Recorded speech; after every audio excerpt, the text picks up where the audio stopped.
he's talking about, he's in a manic type of state. That's how they typically act, like out of the norm, or become really like religious, comparing themselves to God and stuff like that. So some, I think that he was doing a lot of stuff to Kim. Like, and she probably was just like, I'm not taking this shit no more. Like, you don't want to take your medicine? I keep trying. You don't want to do it. That's exhausting. So, mm. Well, that I think I that was agree his with you problem. there, He Ash, wasn't because he I've wasn't taking. experienced someone that was like literally somebody that has 4 or 5 degrees, like normal for the most part. But whenever she would have manic episodes, she would do crazy stuff like go inside her neighbors, like ring her neighbor's doorbell, go inside the house, knock all her neighbor's stuff down. Like she would literally have like these manic episodes where she would be like talking out of her mind. And I think that that is a lot to deal with. Like that was one of my family members, and it was hard for me to watch, right? So I could only imagine being in a relationship with someone that has that level of what he has, because there's levels to it. And I think his level of bipolar is when he goes on these manic episodes, it's ridiculous. And he hasn't had anybody solid around him since his mom passed away. Except for his wife, because I feel like she did a good job at keeping him sane. I just feel I like he feel was like taking Kim that was for doing the granted. best that she could too. He was doing Yeah, I feel like he was taking it for granted, and that's the point that I think that was Kim breaking point. Like, I'm not doing this no more. But she also have to realize, especially during their divorce, Kanye West, like she said, like to Ash's point, when he is upset, he gonna spaz. But he has his reasonings for being upset to me be valid though. And it's just like that goes back to the point they was trying to say yesterday when a woman has Kim has her career built up to a certain point, to the point that she want to pass it down to her daughter, and that's not what Kanye is about. He's not for that. And when he starts seeing things behind the scenes going on in Hollywood, going on around his daughter, he really tried to take a different route with it, but he wasn't getting anywhere with it. So that's when he tried to get the public involved because they both rich, they both got the same amount of resources and connections. So that's when I think Kanye West really tried to like, yeah, he's fast. And honestly, it did look bad. I'm not gonna lie. I'm not saying that's the right thing to do, but I feel like when it comes down to his family, his beliefs, what he stand on, his music, his clothing line, just things that he's built that's part of his brand. You could tell he'll spaz for that shit. He'll die for that shit. You could tell he's that type of person. And it do get to a point where it's like, okay, bro, you tweaking out. Like you're having a breakdown. Like you got to calm down. Because first you'll preach love, but then you go back on your word and then speak all this hate to speak to a specific point. Even when he said that shit about the Jews, you like love everybody but hate the Jews. He even had to come back and recant his statement. And this was before they took his billions when he first recanted his statement. So it's like, I don't know. I feel like they both didn't appreciate each other, but they was low key balancing each other out for the time period they was together. It's just they had a lot of shit to work on, like a lot of shit. Yeah, a lot of stuff that he was saying was very hypocritical. First, he was saying he believed in Jesus, and then he made a Bible called the Book of Jesus, of Yeezy, right? And then everywhere you see Mhm. Jesus' name, he put Yeezy. That's blasphemy, you know? Then he went on a Mhm. rant saying that he was angry at God because God took away his money and stuff like that. So it was mad weird. Then you're mad at your wife, so you leaked where your kids go to school at. So then she had to change the kids' school. So I get exactly what Kim is saying. So it's just like that's exhausting to have to try to deal with somebody who don't want to take their medication, right? And then especially when people are in a manic type of state, they don't trust anybody. So and then you're trying to get a medication, they think you're trying to harm them, but it's just like I'm trying to help you. You don't want to listen. And then normally when people have like manic episodes, they be having like power of attorneys and stuff. So we don't know who was his power of attorney, like, or who was making his decisions for him. It was weird. Mhm.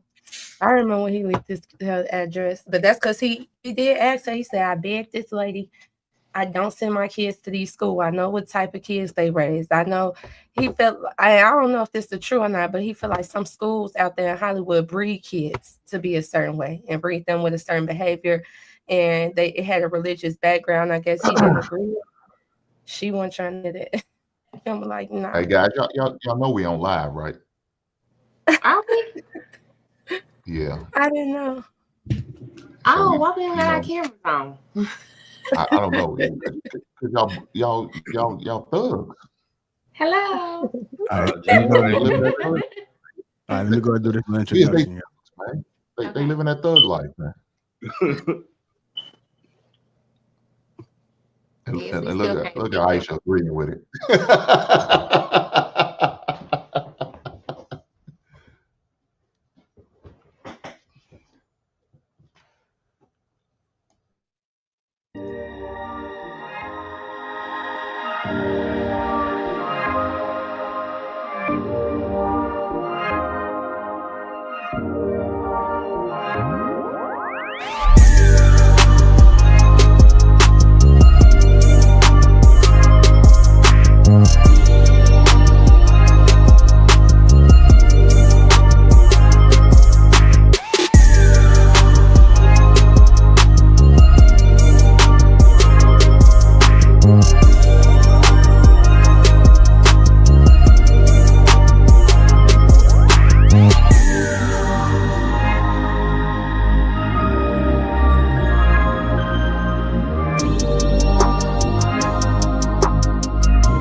What's the first thing women notice?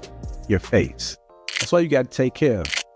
Simple things like getting a haircut, grooming your face, and brushing your teeth is important. But there's one thing guys miss and that women always notice. It's when a guy isn't taking care of his skin. That's why I'm so excited to have T. Shanley as a sponsor of today's video. T. Shanley simplifies the process of taking care of your skin. They provide you with all the products you need and nothing you don't. Seriously, I don't think some of you believe me when I tell you how much implementing a quality skincare routine will improve your confidence in all aspects of your life. I recommend you start with the level 1 system, which comes with all the basics: daily face wash, exfoliating scrub, an AM moisturizer with an SPF 20 and a PM moisturizer.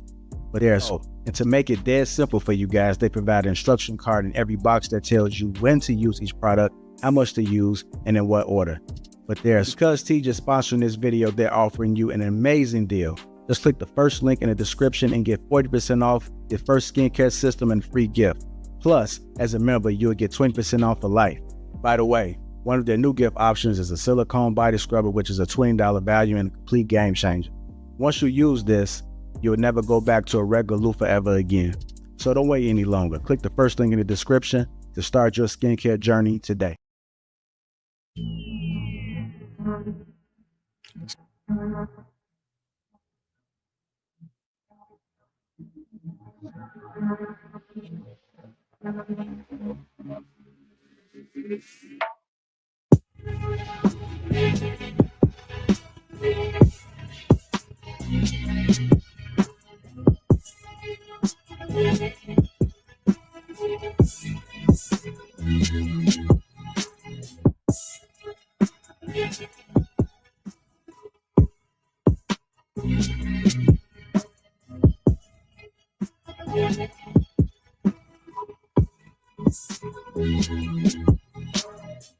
What's going on, family? How y'all doing? Let me go ahead and introduce the crew. We got Miss Ty from the Shop, got Simone Vias, the poet, Anonymous Ash, Aisha, Tay, Pink, me, myself, and JR. Welcome. What's going on, family? How y'all doing? Good. I almost feel like we had a little. I thought we had a little pre-Grammy red carpet moment before we got the show started today. Like, at least you know we were here, energized, active, ready to talk. Yeah, all that good stuff, man. Oh, she hit the wrong button. Anyhow, it's good to see you guys, man. Happy Wednesday to all. Thank everybody that is here currently right now. What's going on, Jolie? Mrs. Hink, how you doing? Hot Positive T. What's going on? Shannon Duncan, the key maker, and Christopher Matthews. Welcome. As you guys come in, do me a favor, hit that like button. Also, make sure you subscribe to the channel. And if you are catching this on a replay, hit the like button. That's all you got to do. That's all I'm asking for. Also, shout out to the sponsor, Tej Hanley. Uncomplicated skincare for men. You guys get 40% off along with a free gift. And if you become a member, you get 20% off for life. This is men's skincare. You see, they got all type of goodies, man. Deodorant, lotion. We got the sponge you can wash up with, lip balm, AM, PM moisturizer. They have everything. All your skincare needs. Shout out to Tej Hanley. Again, the link is in the description. How y'all feeling on this Wednesday? Long day? Easy day? A little bit of some everything, huh? Yeah, long day. Definitely a long day. You had a long day, Di? Yeah, it's long and busy. What makes the day long? Is it the amount of work that you're doing, or is it just time is going slow? The amount of activities I have to do in a day. I feel like the more places that I have to go and the more places I have to speak or attend to, that's what makes it. Like, I could do one place for a certain amount of time, then another. But when you got to go like 4 different places, it's like, okay, it's making it tiring at this point. So is this a true statement? Everybody around you is lazy but you? No. I feel like the people around me is busy. Like it's hard for me to keep up. Like I want to call Di, but I just ain't had the time. Like, long day for me. I coach cheer, so I have to deal with little 7 and 8 year old girls and their parents. It's really the parents. So that's a long day for me. And then I work hard. I do payroll for the entire company, so I have to get it down to the last million, last cent. And it was just a long day. Like my job was hard, then cheer, then my daughter, then she had homework, and then I cooked. So now I'm here. I guess it's the amount of tasks you can complete in one day. So it was a long day. Wednesdays are hard now. So you can't count Dino Nuggets as cooking, man. You can't do that. You know better than that. No, I actually had made some homemade it's like my mom's recipe, some homemade like chicken soup, because I'm trying not to eat trying to be healthy. But so I cut everything up. Like I put fresh dill, rosemary, I put thyme, I put bay leaves, like I took the time to like make soup, you know what I mean? Chicken noodle soup is easy to make, so 45 minutes, whatever. But yeah, but you're speaking a foreign language to a lot of ladies right now, right? No, that's I've been cooking, Hank. I've been cooking. One pot meal. Like it's not gonna even take you less than an hour. If anything less than an hour to me is easy. Dad, he's not talking about us. Don't take it personally. Oh, I'm not talking about No, at first I didn't cook. That's why he said that. I wasn't cooking, but I've been cooking recently. I've been in the kitchen, and my nephew used to say at first, like, my auntie can't cook. He ate. He was like, "This is good." I said, "Oh, that's 2 for 2 dishes. Let's go." I'm in there. I'm working. You gotta be able to take care of yourself, nourish yourself. That's the easy task. Yeah, I've been working on it. I've been coming up with my own recipes. Like I got my own stir fry, and the whole family, when I say love it, I could make 8 chicken breasts, and there's no leftovers. I use the chicken, and I do everything from scratch. The broccoli, the vegetables, I cut it up. We got my Italian dressing seasoning. I season that, and make it to one good stir fry. Oh yeah, that's my specialty.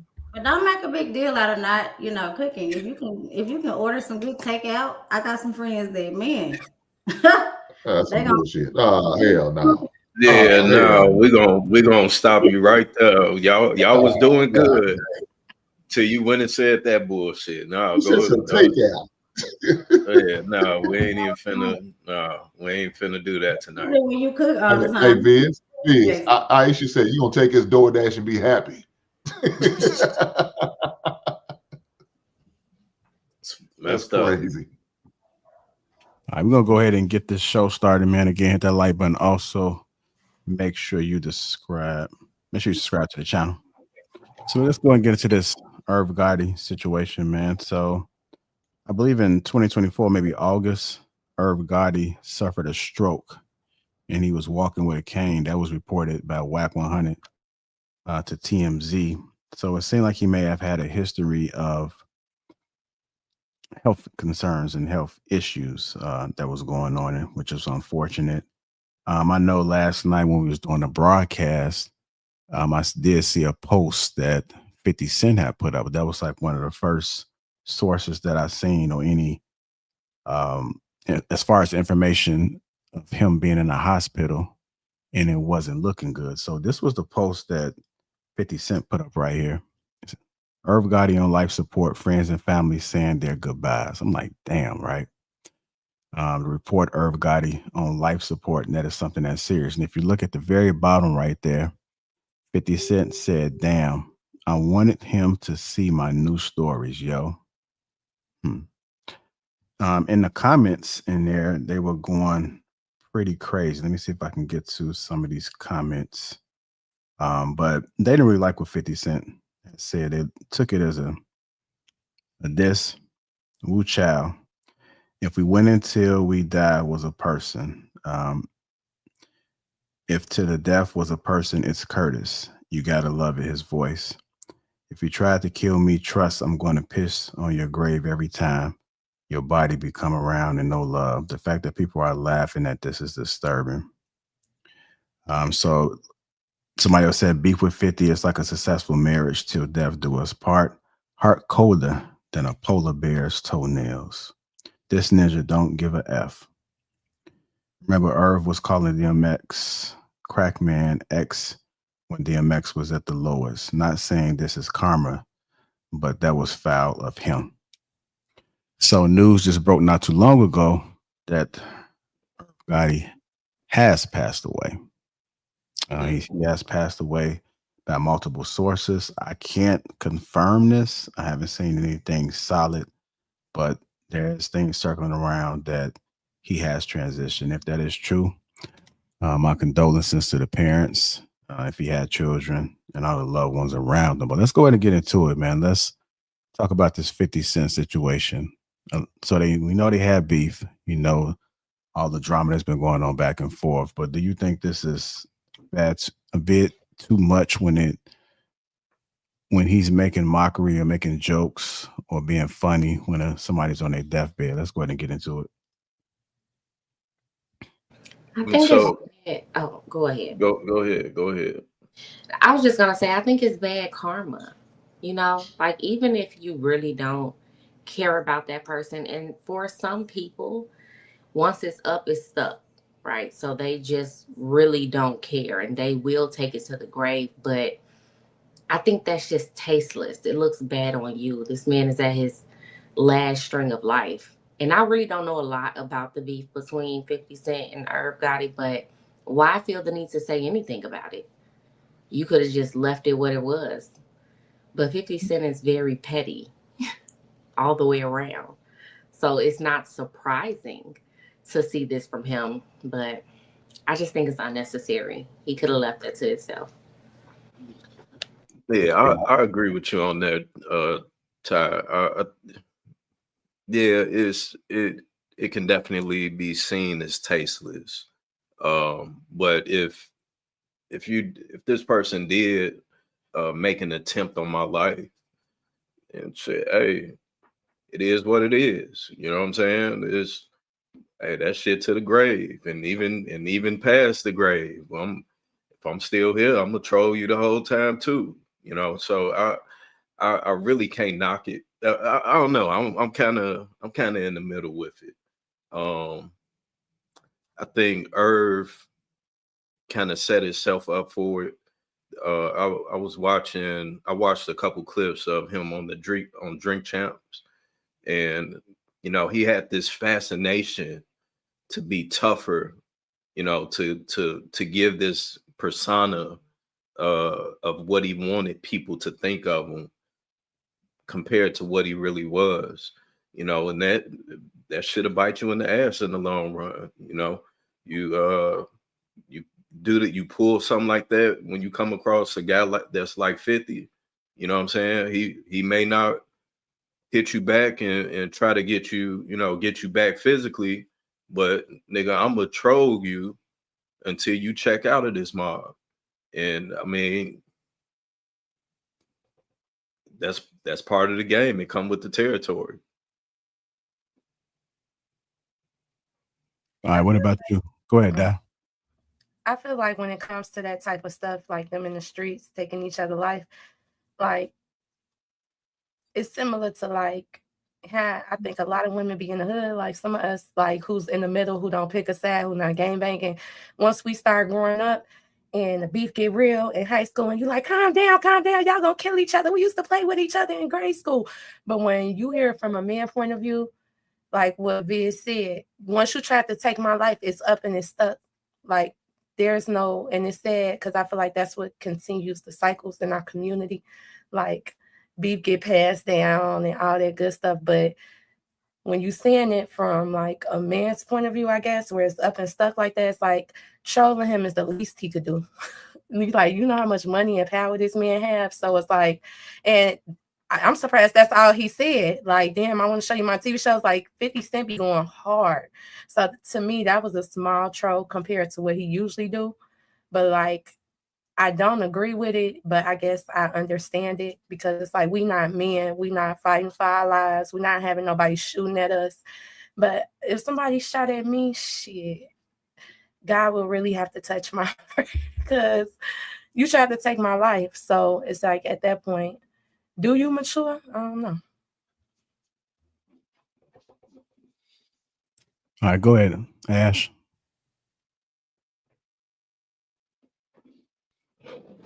I don't I don't agree with it at all. I feel like it was very tasteless.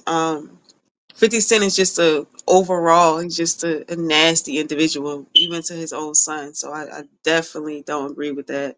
Somebody's on their deathbed and they're about to take their last breath.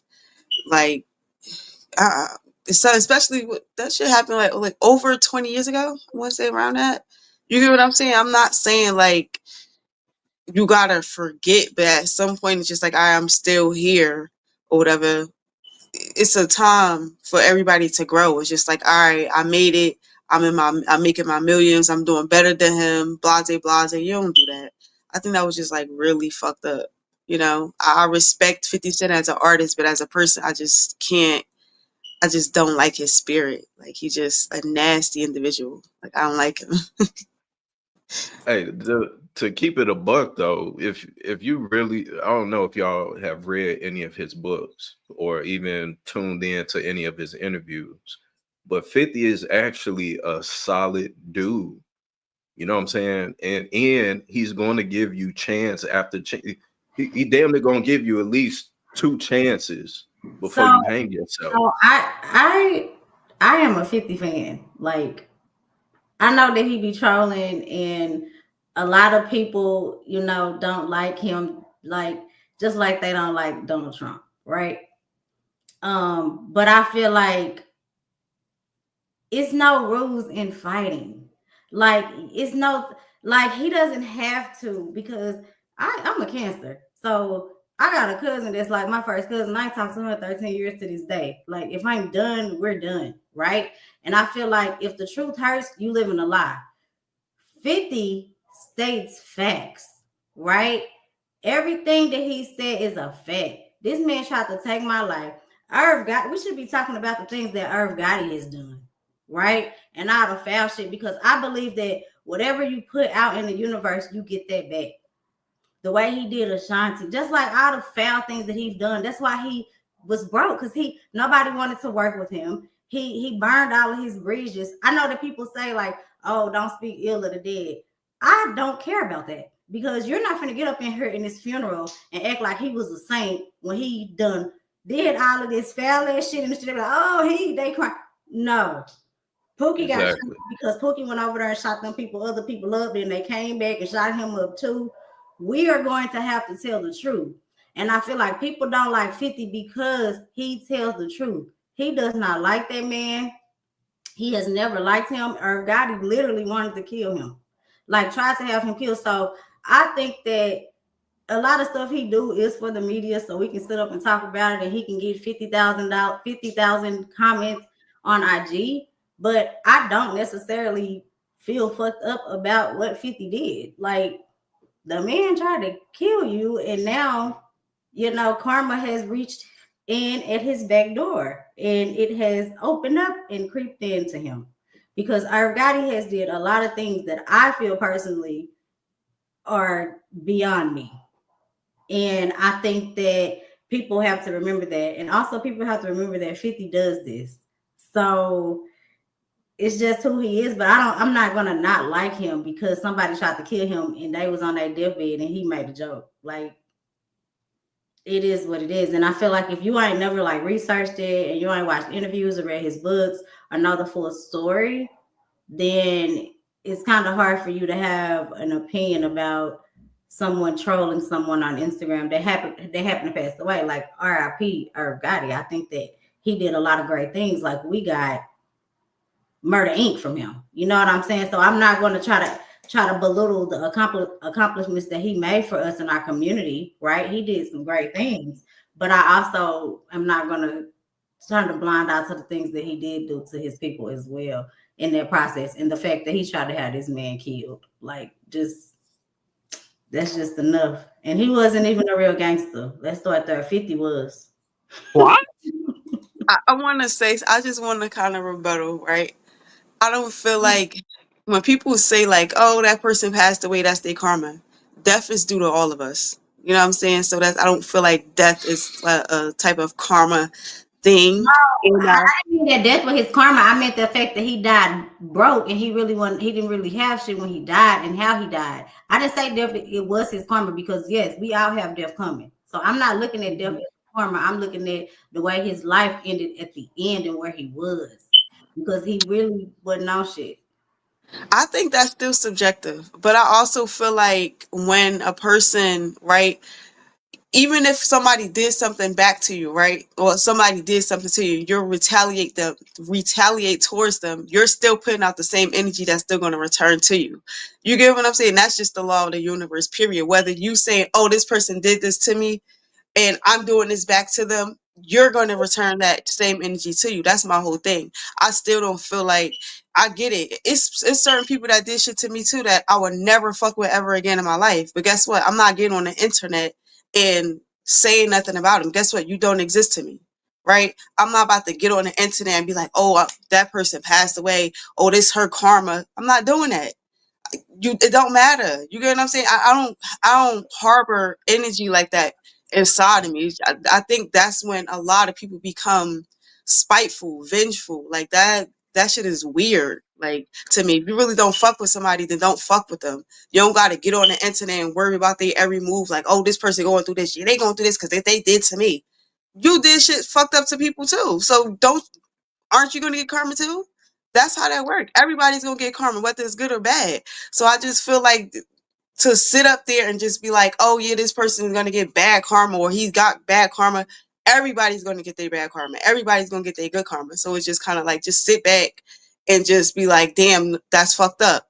Sympathy doesn't cost people anything. Like, passing away, period, is a bad thing, or just for somebody's children or somebody's, their parents or whatever the case may be. Like, it's a sad thing. And then to have a big following and to put that up there, that shit is whack. It's corny. I think any man, to me, that's on the internet trolling about anything is a bitch.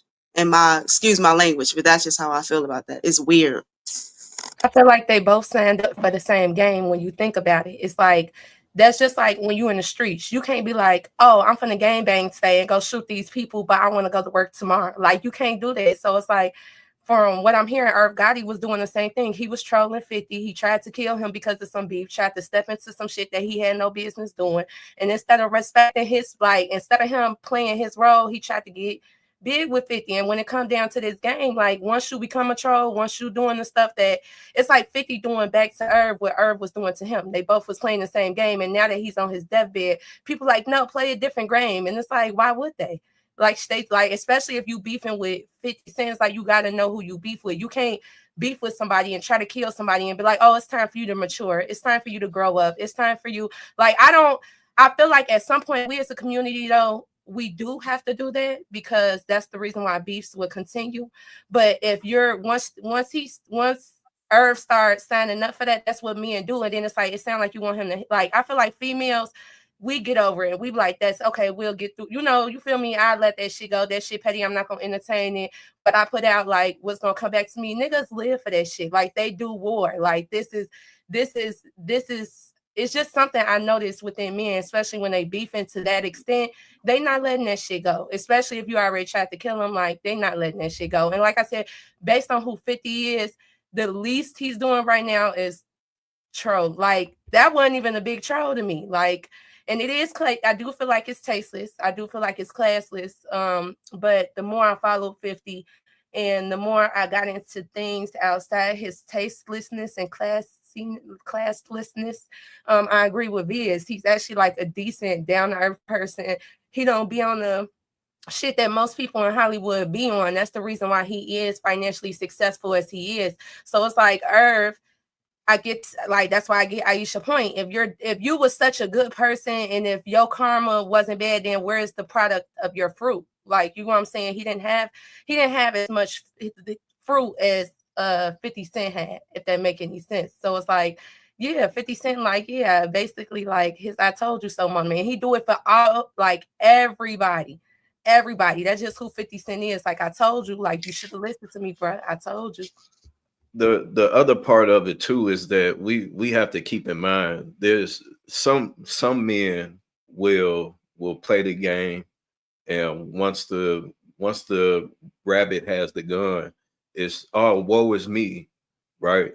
And then some men are like, hey, you know what, you got me on that one, but I got you on the next one. And 50 is that dude. So I understand what y'all saying, but that's living in a fairy tale gingerbread world where everybody is perfect and everything is peaches and rainbows and all the others. In real life, no, that's not how that shit work. In entertainment, especially entertainment, streets, all that shit being mixed, that's not how that shit work. So even if somebody was to get the upper hand on 50, 50 not gonna look for, he's not gonna look for sympathy or empathy. He gonna be like, oh, okay, bet you got me, but you ain't gonna get me next time. And I definitely got something for you. So to me, I mean, it's part of the game. You know, all this fan love and war. Y'all talking like 50 Cent is still in the streets. He's not. Like, this is what I'm trying to figure out. Like, 50 ain't in the streets. He's But not. that ain't no, but it's not no street shit though. But that's Yeah. the whole My point. It's whole not no thing street is shit. just kind of like, no, but I'm just saying, like, certain people was talking like he's in the streets. He's not in the streets. This happened like over 20 years ago. That's my whole point. It's like, for me, right? I fuck with Jay-Z. I like Jay-Z. I like him as a person. He did what he did, whatever. But I like how he moved. You get what I'm saying? So it's just kind of like, you ain't gonna see Jay-Z on the internet kicking nobody down. Whatever he say outside of the internet, whatever, that's what he says, but he's not bringing it to the internet to do that. I'm just saying, once you get in a certain type of status, right? Because Irv and 50 not even on the same level. Once you just kind of start making bigger and bosser moves, you don't even got to do all of that. Like, I already won, bro. It's not. What am I getting out of it? It's weird. That's part of his character. Just how we was Exactly. talking He's about. weird. Just It's how we very was talking much about with weird. Kanye. It's weird and it's miserable. Everybody say that Kanye is crazy. He not on his meds. I personally believe that Kanye realized that if I play this character this is how I win. This is how I stay on top. This is how I stay relevant. 50 early in his career, I forgot what song it was. He said, America has a thing for gangsters or bad guys or something like that, right? This is a fact. So just off the strength of him understanding that, he's playing his role, and I can't knock him for it. I haven't seen him troll somebody that didn't deserve it. I'll say that.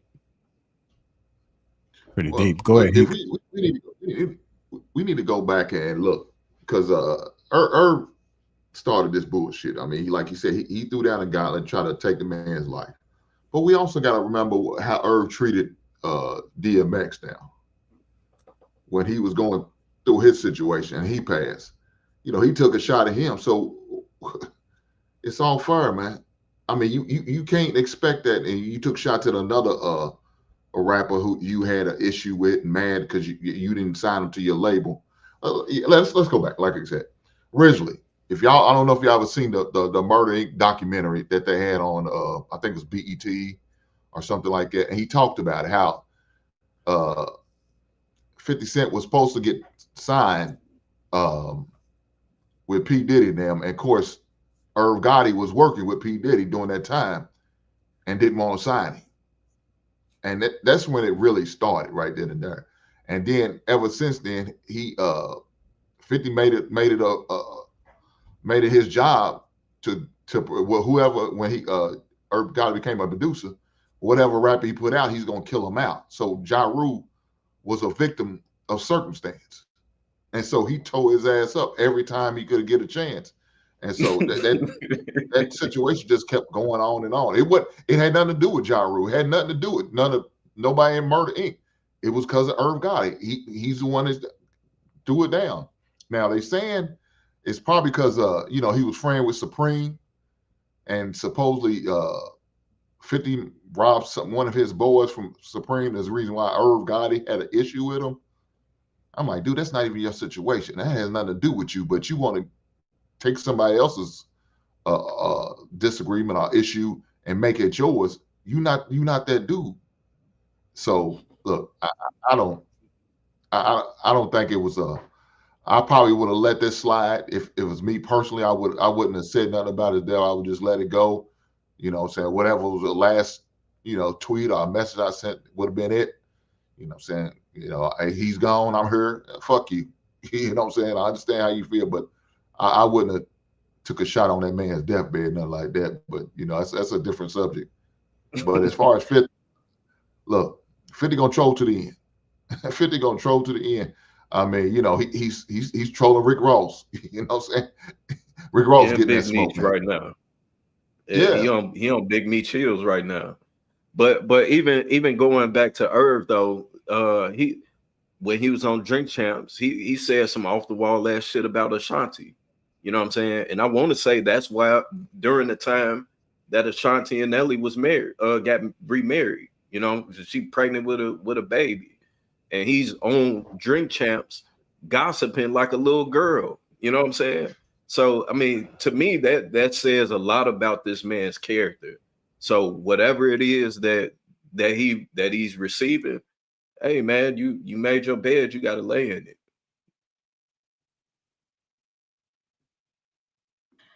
50 Cent They said, are no mic muted. Baby. 50 Cent said niggas die every day, baby. He ain't really. Yeah.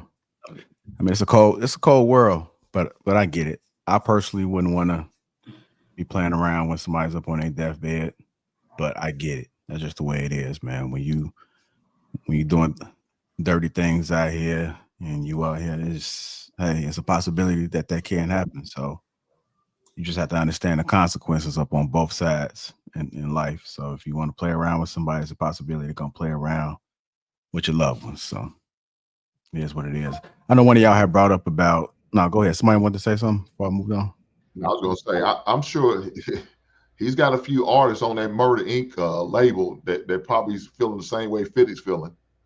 Mm-hmm. I tell you that. He's got probably about 2 or 3 artists on that label. Yeah. that's feeling the same way about Irv Gotti passing the now. Okay. But that's all I was gonna say, Jeff. All right. Speaking of Meech and 50, we're still on 50, right? So this is the picture right here with Meech. This is Rick Ross right here. We the biggest Big Meech and Rick Rose. Photo was posted on January 22nd. 50 Cent responded back with this picture of a rat and says, I think I'm Big Meech. The biggest mistake he ever made was not to sustain his relationship with Tammy Cohen. Her tell all docu reveals the truth. And so this is what 50 posted after seeing this photo. Rick Ross responded with this. Take a picture with Rick Ross. You like a put your back against the wall and just slide down. Biggest boss, I've been separating myself from these broke because they don't understand the rules to the streets. You understand? Don't know owe you nothing, homie. Owe you nothing. Y'all get money together. Y'all get money. Keep moving. All that extra shit. You don't even have a relationship with your own brothers, your own mothers and fathers. How the f you gonna act like you real close with me? Stop all that fake cap. That's why you niggas got no money. You need a loan, come see the boss. When it's on, come see the boss. If hating, if ain't said nothing to you, they want to do something to you. Hey, Curtis Jackson, you more than welcome to bring that Versace Lamborghini to the car show June 7th and your little homies. I know them with them. All right, let's go ahead and get into it, man. Continue this conversation, man. So how you guys feeling about that, man? You think 50 get what he deserves same way? I don't understand. I'll fuck with 50 and Ross, but I don't understand why Ross keeps saying that the man is broke. Like he just opened up a whole studio, bought it out. He has a couple shows on television. He don't even have to make music no more. There's no way that 50 is broke. They probably might be in the same ballpark. So I'll say I'll agree with Da where beefs like that is unnecessary. You know what I'm saying? Like, man, let's drop it. Let's get some money. You know what I'm saying? And keep it as that. But yeah, man, I fuck with Ross, but yeah, the whole beef is stupid, man. I think it's silly as hell. What is the beef about? I just feel like all of these people are older than me, and I feel older than them because I don't understand what is going on. Like, what is everybody mad about? I feel like Ross is only saying that because he wears his money on him, and 50 Cent doesn't do that as much. He's not as flashy. So, and then I don't understand why 50 Cent is upset. Like, he's talking about canceling BMF because Big Meech hung out with Rick Ross, or like what is going on?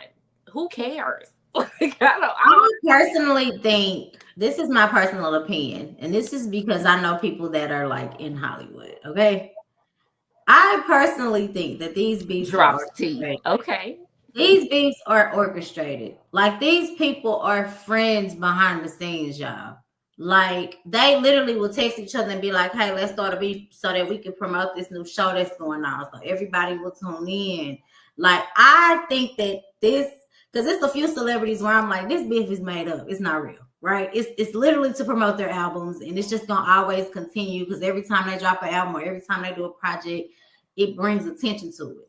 And so this is one of those things that I feel like that 50 uses in the background because he has a marketing team. Like, they paying millions of dollars to these PR teams and stuff. Like, this stuff is calculated. There is no real beef. You can Google how much this man is worth. We know he's not broke, right? We know that there was a beef in the beginning with the baby mama and da-da-da. But I think at this point, it's about money.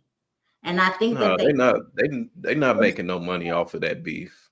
No, I agree that shows. Have you ever heard, like, publicity is publicity? Good publicity is still publicity, right? And so all of this, 50 is promoting his shows. Rick Ross gets to promote whatever he wants to promote. I just think it's a fabricated No, no, I I get what you're saying, but I was in the music industry. I'm in the film industry, so I agree with what you're saying. That's 100% true. However, this situation, they're not making no money off of this beef.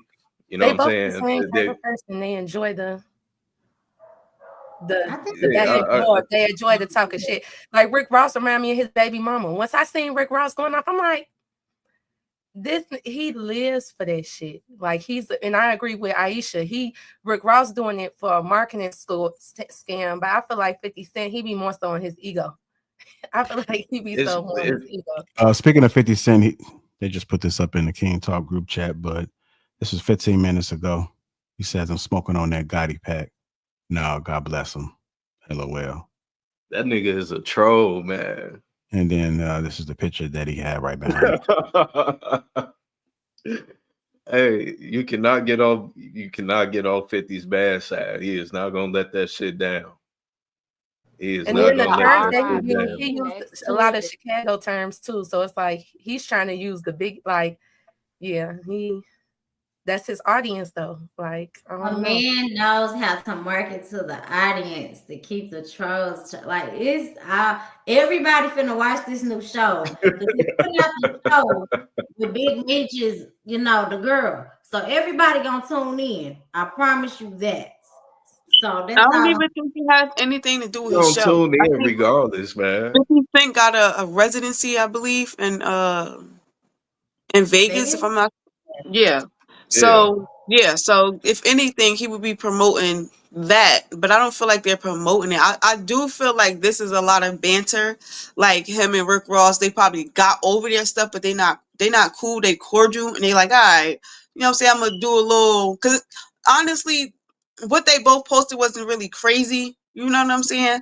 Um, for instance, I feel like they got like a kind of a Batman and a Joker type of relationship where it's just like, we don't like each other, but we love each other, nigga. Like, I ain't gonna hurt you, but I don't fuck with you. It's kind of like that, And I feel like it's like a little laughter between them two. Like, oh, you. But then I also feel like 50 maybe was in his ego about Big Meech hanging out with Ross, because I feel like 50 Cent is big on loyalty, especially when he cut his son off for taking a picture with the guy who shot his son. He even know who it was. So I just feel like maybe 50 is a little big on loyalty, but this right here, I don't feel like I don't feel like it's too bad. It's just like, all right, it's playful. That's how I look at it.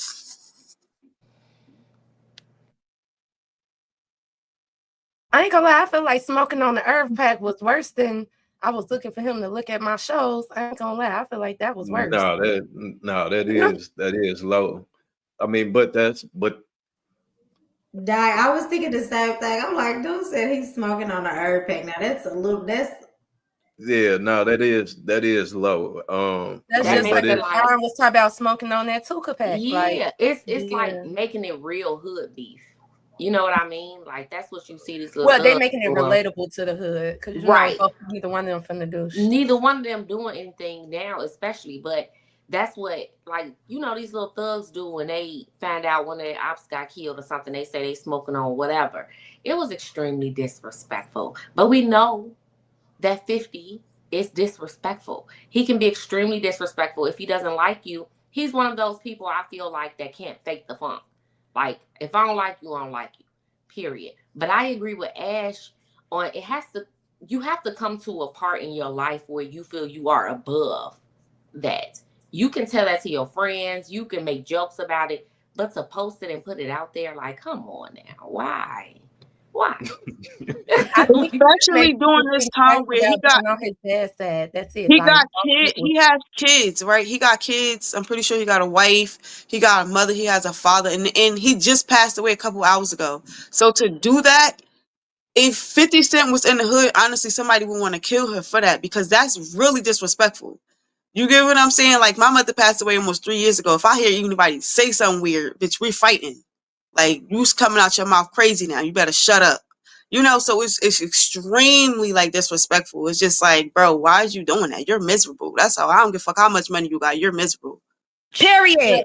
But in those type of environments with that type of audience, it's like the person who can say that is the person, like, he proved that he got that power.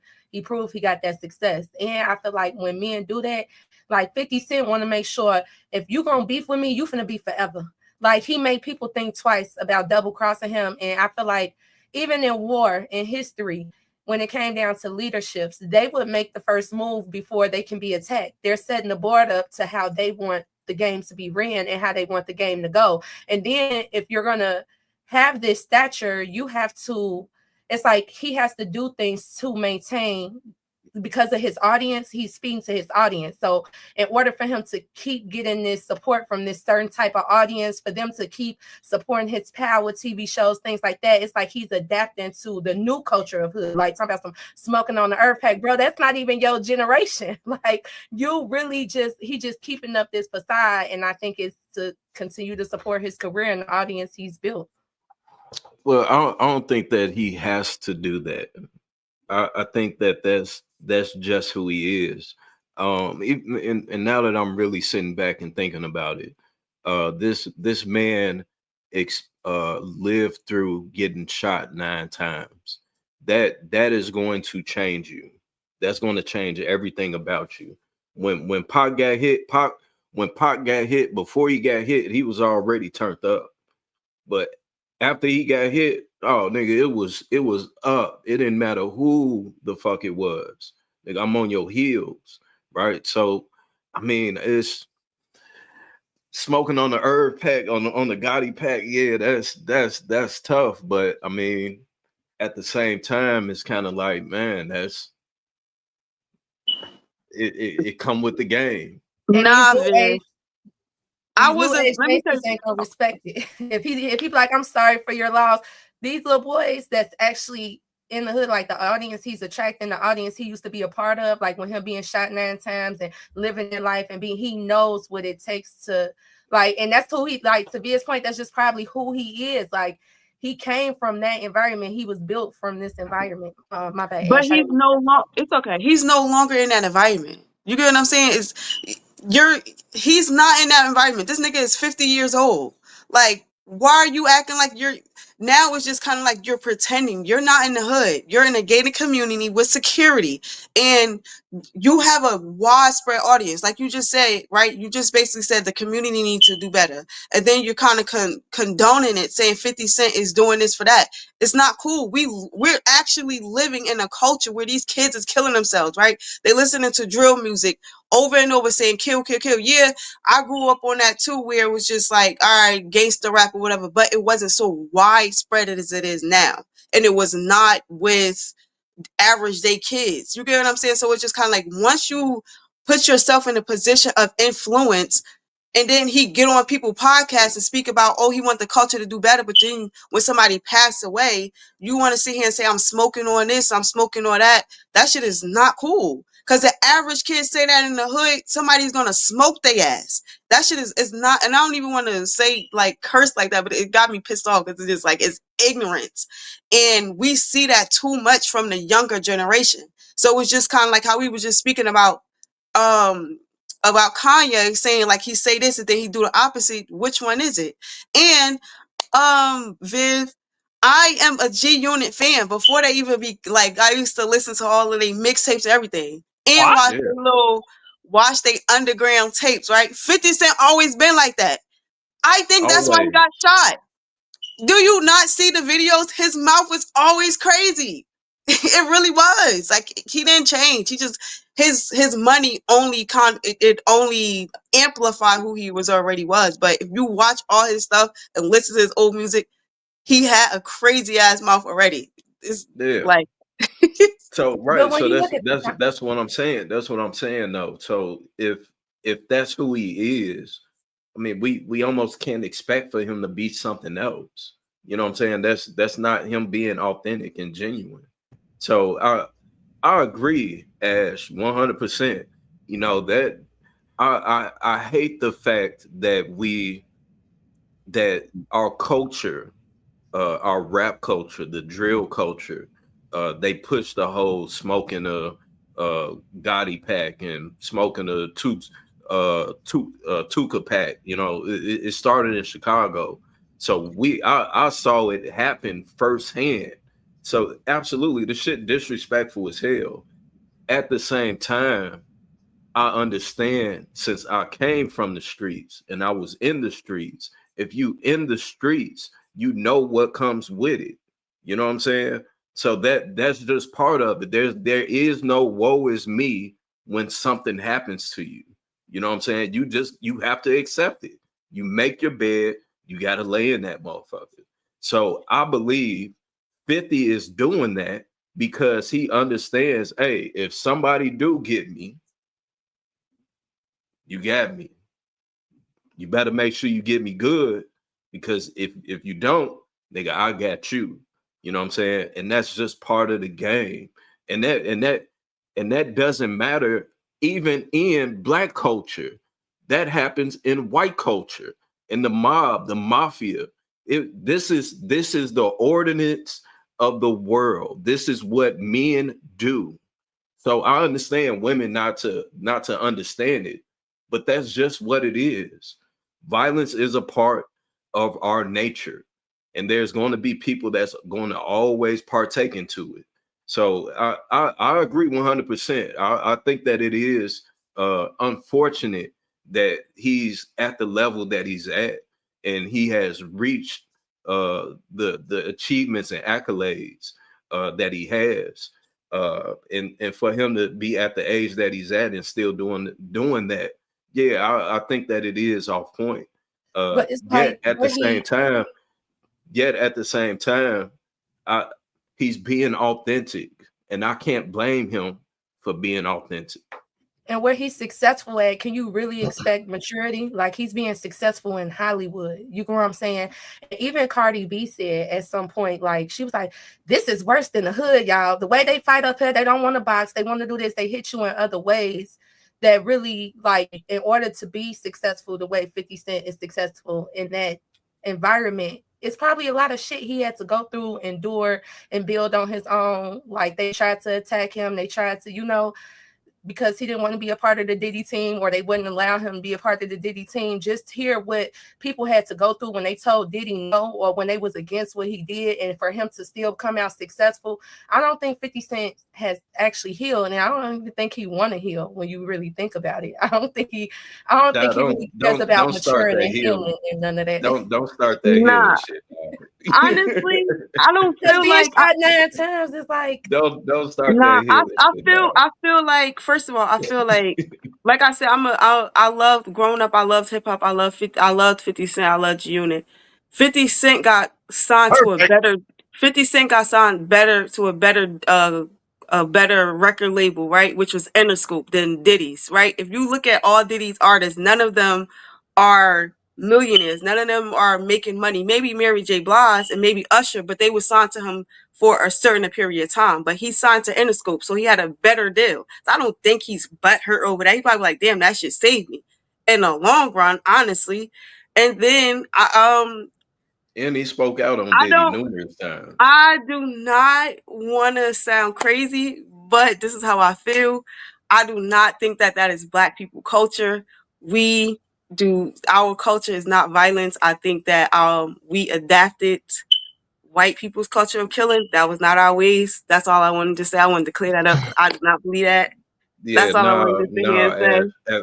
No. No, that's not true. look what Pharaoh did to to Moses and his people. He was throwing babies to the alligators. Like, those are our rules. This is just men in war in history. That's just, the men usually deal with that shit. They the ones who, and that's why I think they have this.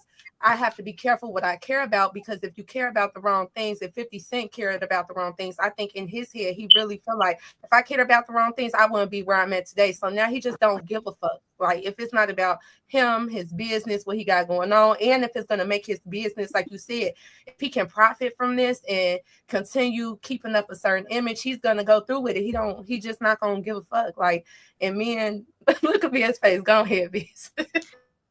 I was just y'all know 50 Cent is a mad rapper. Y'all realize that, right? He's been doing this. He came out the big time rappers ever since he came out. He took shots at him off rip. He didn't even have a name yet. He came out to take shots at Ruff. So I'm not Before surprised he about got what he's shot. doing. Yes. And that was before he I mean, got so shot. I'm not surprised what he's doing. I mean, he's living up to his persona. He's going to live it all the way. I don't care. I know Ash said, "Oh, well, he's 50 years old." Oh, okay, well, he's living up persona. Now, Ash, are you mad at Snoop Dogg because he's promoting that same bullshit? He's still promoting that gang culture. He's still claiming Crip. He's still wearing his colors.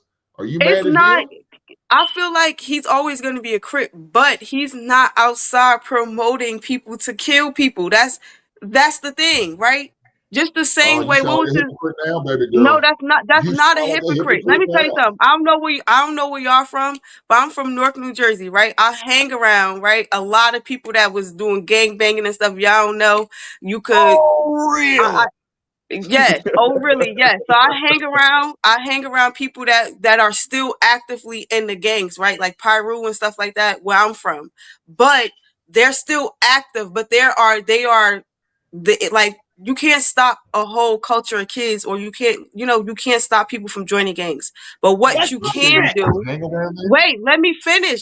But what you can do, right, is guide them and direct them and tell them, hey, you don't got to do this, you don't have to do this, or whatever.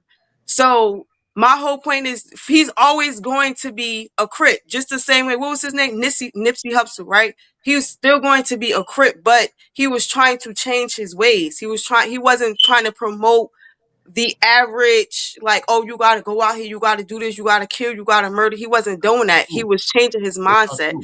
But That is 50 true. That's was not true. 50 was No, never a first of all, you said you gangbanger should though. hang out with these No, gangsters no, and no. So Crips. I'm not saying 50 was. I'm talking about Hink when he said about Snoop Snoop. Dogg. Yeah. Right. So But you said I you would still say hang Snoop out with Dogg them? he's not authentic. He's not being himself. Just we can talk Oh about no, the Trump he still is inauguration promoting. years ago. Every time you see him, he's wearing them colors. He doesn't He go without does, wearing some of them colors. So but that's he's a a flip promotion. flopper Whether too. he's doing it out loud or he's doing it subliminally. He's doing He is that. a flip flopper. Just like years ago, he said anybody that would perform at Trump's inauguration is a sellout. They are Uncle Tom, this, that, and the third. And then here Jigaboo. he is, Jigaboo ass. jigabooing down with Trump. So on one hand, we can say I agree with Snoop this can be that bought. 50 Cent is authentically himself. He cannot be bought, right? Like it doesn't matter what people feel. He cannot be changed. He is going to be himself 100%. But I do think there is a time and a place, especially if we're talking about our community and the growth of our community and us getting better. We can't continue to push this rhetoric that because you come from the streets and this is how the streets run, that's what we're going to do till we die.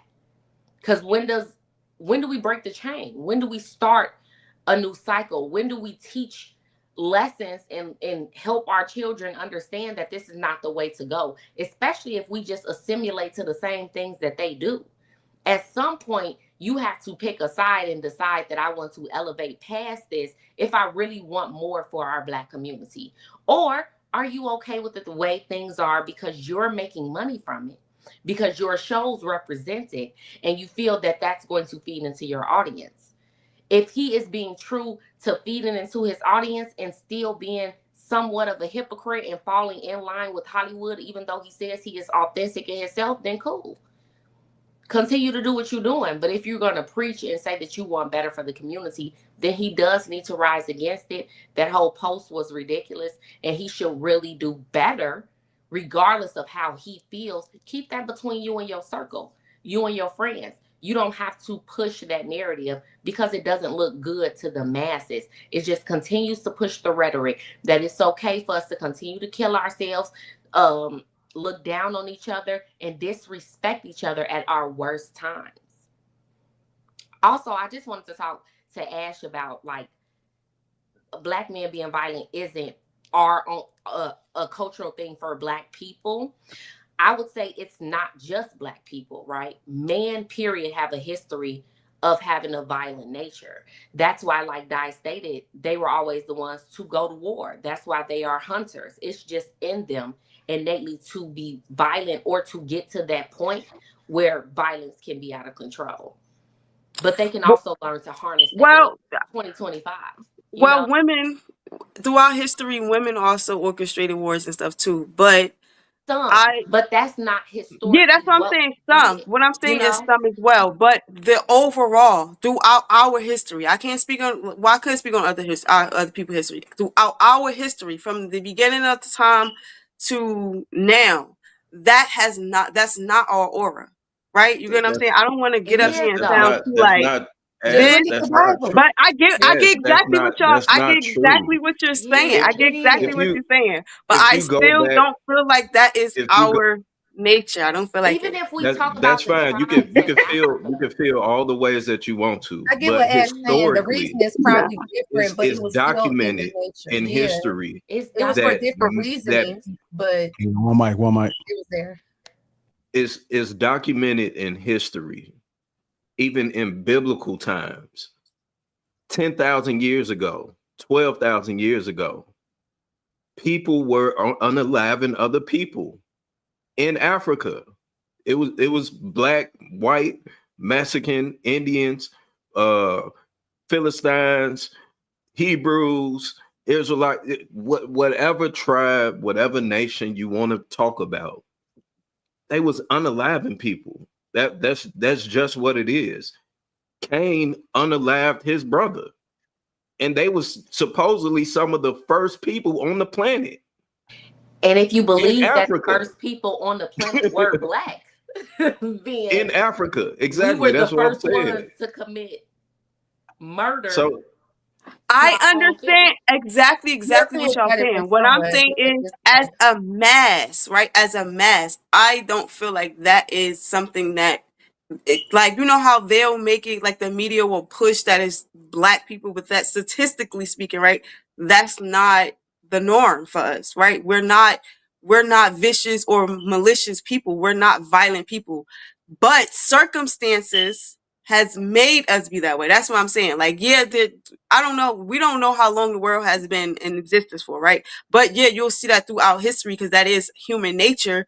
But I now speaking like today, I don't feel like that is our nature. I don't feel like that's something that we kind of inherit on our own. I feel like that well, is something no, that we no, Ash, adapted. I it's agree. definitely I a think thing today. ignorant violence was definitely inherited because when violence was orchestrated back then, it was for power, it was for land, it was for this, it was for that. Of course, you got the low lives too, but I do agree with Ash to some point. As a culture, I don't think it was always us this ignorant as a whole, like the way they just try to put the ignorant violence on us, senseless violence on us. I could agree with her to that point, but what they're saying is this is a man thing. Like, this is what men do. You know what I'm saying? For power. It's just unfortunately in America right now, a lot of the power, especially when it comes to our hood, is due to clout. You know what I'm saying? It's not no, oh, like the reasonings are different. I can agree on that. Like, But even still, to your point, Di, maybe they felt at that time it was for higher power, larger land. But you can argue that some of these kids in the hood are fighting for the same thing, right? They want to be the most They powerful believe it. gang. They're taking the land of another gang member's I agree. territory. It's still fighting for the same things. Yeah, I It's get just what on a So, much smaller well, it's not, scale. and sometimes it's not territory. That's why I said some of it is for clout. You know what I'm saying? Because I didn't went out Sometimes west, you got to out prove south, yourself, and yeah, I you well, went know? that out that south, that out west, clout and that clout Bellwood. is But in Bellwood, what I noticed is when I hit high school, a lot of these guys was not like in the suburbs, that's the west suburbs. And it's not like the white suburbs, it is predominantly black. But when I noticed in high school, they was adapting to this mentality. It's like, bro, you don't even got a block. We don't have blocks out here in Bellwood where you sell weed at. You know what I'm saying? It was literally for clout, and it was kind of what Bellwood is the hood. The Bellwood been the hood no, for May. You for probably a thinking minute. about Maywood, but Bellwood was not really like that. Like when we was younger, we didn't have like when I used to go out west and kick it with my dad and them on the weekends. I seen people fighting at the park, getting down at it, like kids staying outside by themselves to 10 o'clock at night, 12 o'clock at night. Bellwood, you come out to Bellwood at 9 o'clock at night, the streets are clear. It's not like how it is in the city where these little boys are on the block for all the way at nighttime hustling. Some little boys was just delivering packs on the street while he was supposed to be in school. So what I'm saying is the extent is different. Like what Ty was saying, is like they're fighting for territory, they're fighting for this. Where these dudes out here, they don't have no they doing it. A lot of dudes out here started for clout. Like it was literally for clout. There was no money, no money behind it. It was no land behind it. It was just to say I was the toughest. Well, Dad, the clout is being deemed as respect for them. So that is the territory in a sense. Now I will say this in agreement with what Ash is saying to her point, right? At one point within the culture of Africans, right? We innately, Black people are more forgiving. There I forget what tribe exactly it is, but there was a guy that came to Spain. He came from Spain to Africa, right? That tribe, they welcomed him in. They gave him a position of power within the tribe. And dude went back to Spain and said, "Hey, I got some guys out here in Africa that I'm on board with." Came back, paid them off for some slaves, took them back, came back again, and ended up taking the entire tribe, right? And the entire time, that tribe, they were still like, "Oh, it's okay, we understand." They were still forgiving. And which I think that is our biggest downfall, because we're so forgiving now and we want to be a part of white people and we want to be accepted with them and integrated. So now we're in this position to where we feel like we have to be a part of what they got going on instead of just being content with our own selves, right? There was a documentary on the Dylan Roof guy that went and unalived all them people at that church in Mississippi or something like that, right? The white boy. When they were on trial, the family of the 16, however many people that this boy unalived, got up in court and said, "Oh, it's okay, we forgive you." And the first responding officer, which was a white man, he said, when they said that, I couldn't believe that. I could never forgive somebody that did something like that. So I do agree with you in that sense. We're way too forgiving to where we allow for people to just run over us and then we don't do anything. But if we do it to ourselves, we gonna tear the block up. It's so I give you that, but I think that that's our greatest downfall. I don't see it as a downfall necessarily, because also if you look at Black culture, we are extremely spiritual based, right? Not even religious necessarily. We are spiritual based. We are grounded in our spirit, and it's always been like that.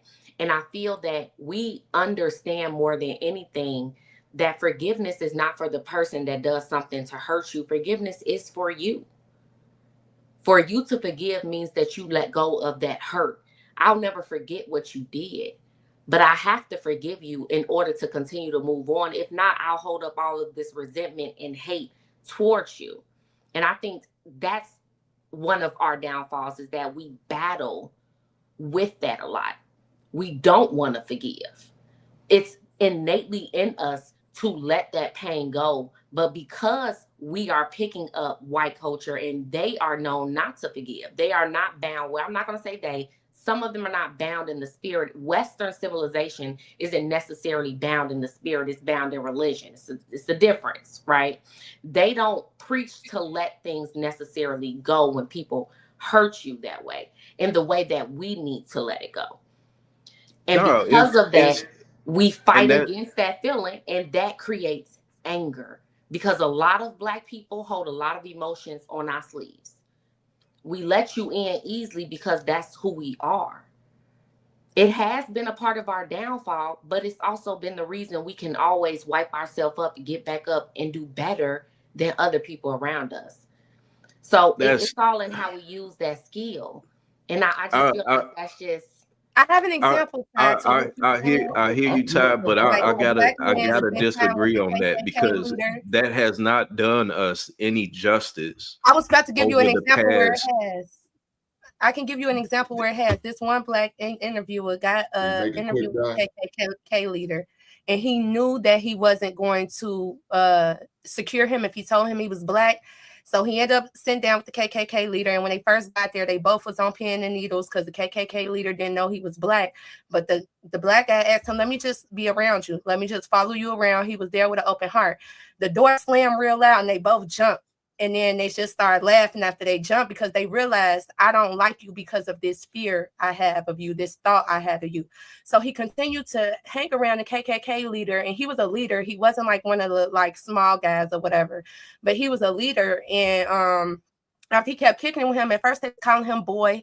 They wasn't calling him by his name, but he continued to stay around them and give them like genuine love. Like he didn't have nothing against them. Like, I'm just trying to get to know you.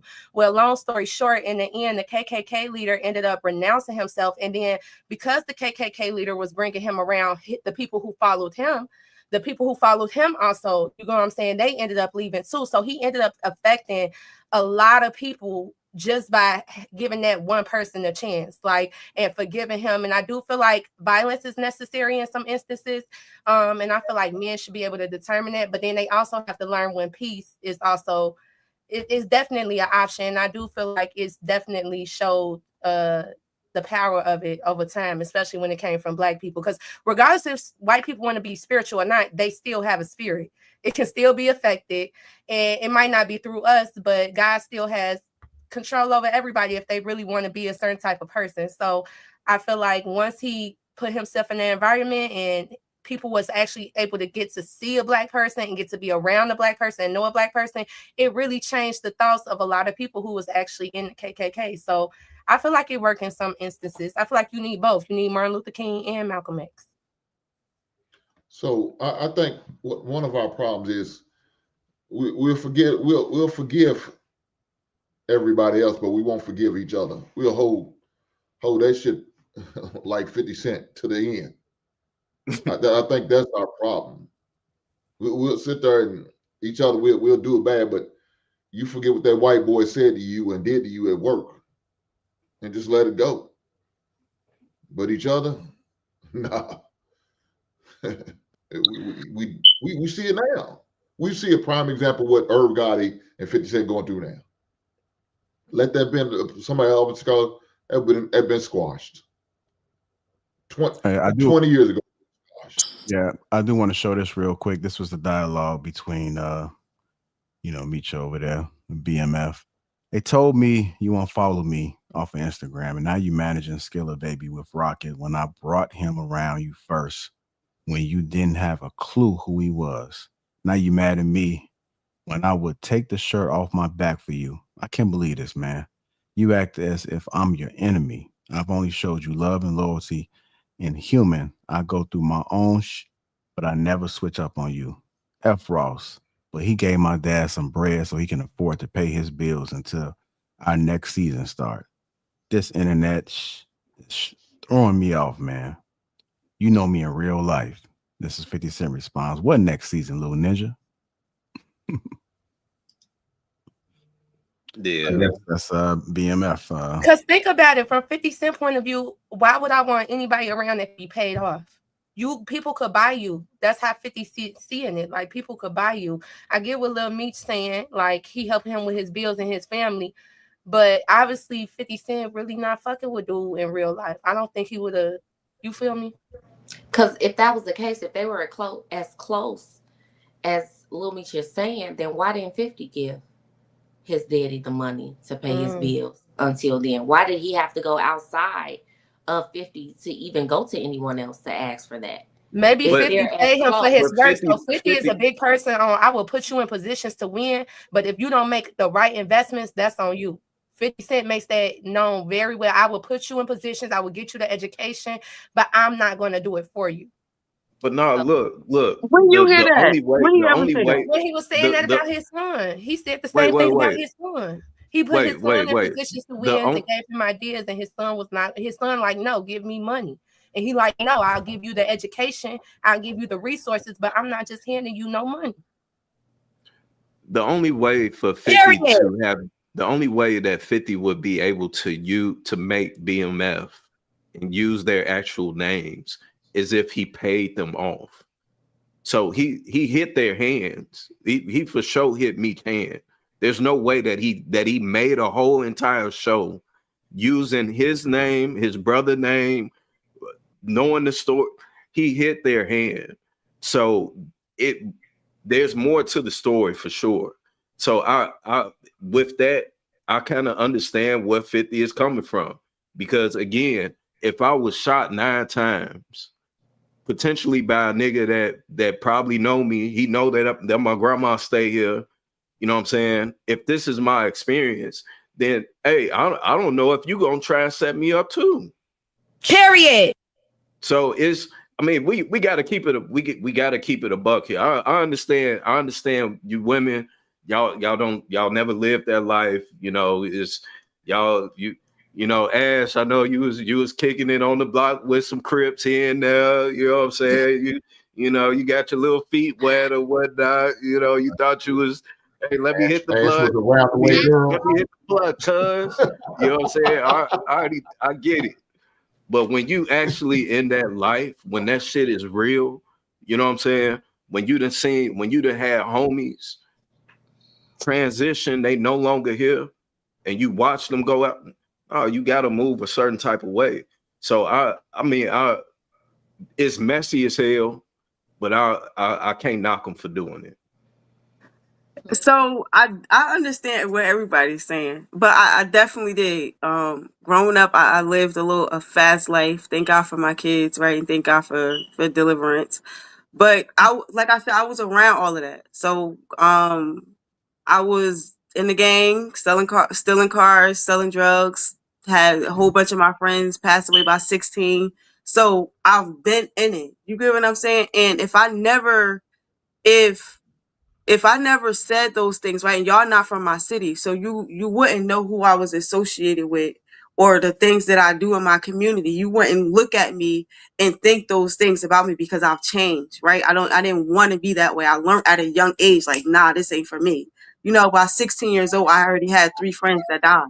So that, that's not something that everybody deal with as a teenager. First of all, I'm gonna read the comments in a minute because y'all is like cracking up. Okay, have the comments there. Nah, Have the being a comments. fool. but but I was but addressing law. That's all. but what I wanted to say was it's just kind of it's business. Like if I gotta feed Rick Ross wasn't the person that shot him 9 times or set him up. They had their own little beef or whatever the case may be. But if I need to feed my family, and right now the money or the advance that you gave me not doing that, and Rick Ross is saying, hey, yeah, maybe we can do business together. All right, you being my friend.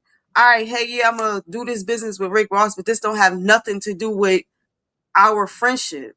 I don't feel like that. Like No, I feel like it has So you everything know, to I do you with feel should like know it's if you friendship. from the business. street and you got that type of beef, a nigga from the street not going for that shit. I remember my BD used to be so mad at me. When I say so mad at me that I would get back cool with some of my friends because he like, I do this shit life and death. I'm like, it's life and death for you. Me as a woman, it's not like I can be the bigger person. We can talk about this, but niggas in the street, even my brother, he would try to forgive certain people, and he like literally lived in the street. Like he didn't have a mom or dad to, really go to. When he got 18, I let him stay here for a little bit. But when I see how he had to think, he wanted to think like, okay, I'm gonna be the bigger person, had a bigger heart. And then he'll come home like, bruh, I just had to beat my friend up and take his gun, because when you're in that type of lifestyle, your brain is just wired a different way. And I think you having money don't change the way your brain is wired, especially when you went through certain traumatic situations. But y'all keep talking like these men are in the streets. These men have security. They are in gated communities. They be at awards shows together Yeah, on but maybe on the opposite sides. What I'm they got saying more to is lose though, But they're Ash. it's not. like I get it, but they're not. What I'm saying is they're not beefing the way that y'all trying to make it seem. Like, yeah, they might have a little beef, but it's not like, oh, I'm gonna kill you, I'm gonna shoot you. but You that's how just he said they got determined his more. Hold loyalty, on, though. let me finish. I'm Viv, sorry. you just said they got more to lose. They not doing all of that. They just having words. You get what I'm saying? They This is the I believe that they this put is why 50 Cent goes to the internet, because this is the most excitement in what it feels like a little bit, as he can stay a little close to the street as he want, because that's as much as he's gonna put his feet back into the street as he's gonna get. Like, this is entertainment That's to just him. what Like, he oh, this is did. fun. No, no he ain't Ash, no sneak. they Yeah, actually went but the thing their about it, you camps keep went saying to it's just blows. words. Words can turn into other things, though. We realize that, right? Words can turn You into know, other things. yeah, you know that I mean, their can't just crews assume actually fought just somebody before. talking can't turn into something different. Guess what? It was with words with Pac too, and then it turned to something different when he was talking about your boy Jack. He was just talking. It was just all words until it wasn't. So you got to be careful with just saying, "Oh, it's just words." All right, then wrong words gonna take your life. Come on, I Gangsta feel like Boo. they'll take that stuff Come on, off their Gangsta Boo Ash. You should know about that.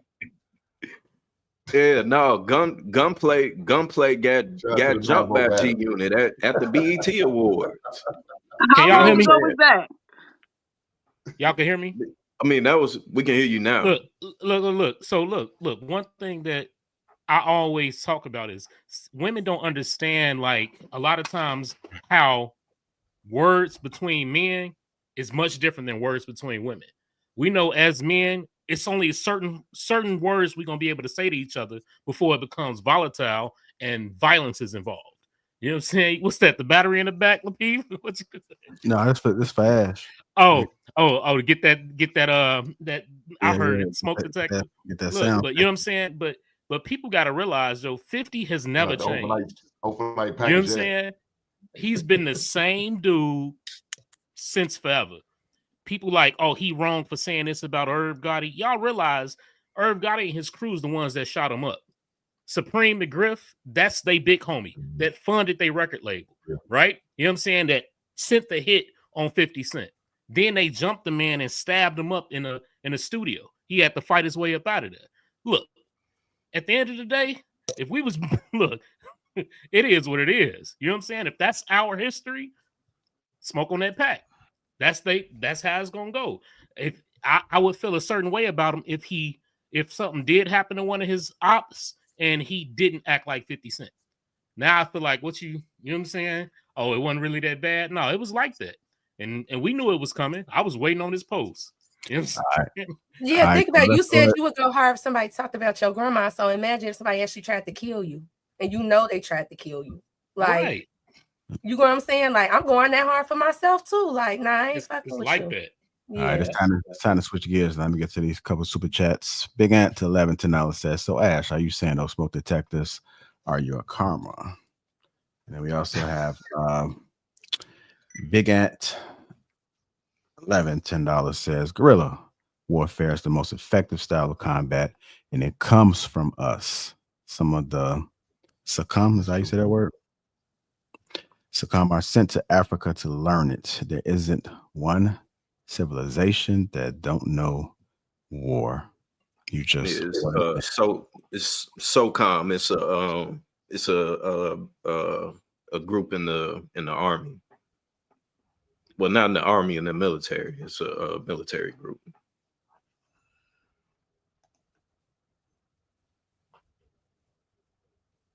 all right. Let me go ahead and play this next clip. We're gonna go ahead and get into this. Trump bans the transgender women from sports. Let me go ahead and play a little bit of this. That Marco Rubio is going to be tasked with delivering that message. So really a lot of different prongs here, Alex. You know, I think it's easy to, with something like this, to say, you know, how are they going to enforce that? But it seems they really are getting down to business with it. Well, in Mary Alice, we see the president now being surrounded by all these young children. Actually, Mary Alice, pause for a second. I want to listen in to see what he's saying right now. You want to do this? Watch what I do, and then I'm going to give you some pens, okay? You ready? What a nice picture this is, huh, Governor? You ready? We'll do a good job. Wait, let me press that. I want to make this a really good signature, because this is, you know, this is a big one, right?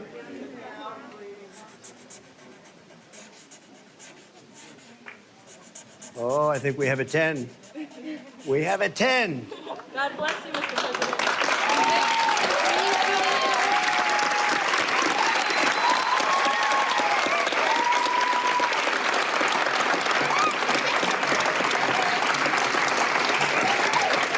Pretty good, huh? I see that. Okay, good. Now you're going to go out and win the... All right, so we just saw the president sign that executive order there. Mary Alice, I want to bring you back in because we see that he's surrounded by all these young children. But can you talk a little bit about the people that are in the room? We saw that backdrop. He's surrounded by women that were applauding. I mean, these are parents, students. It looks like an array. But who's in that room?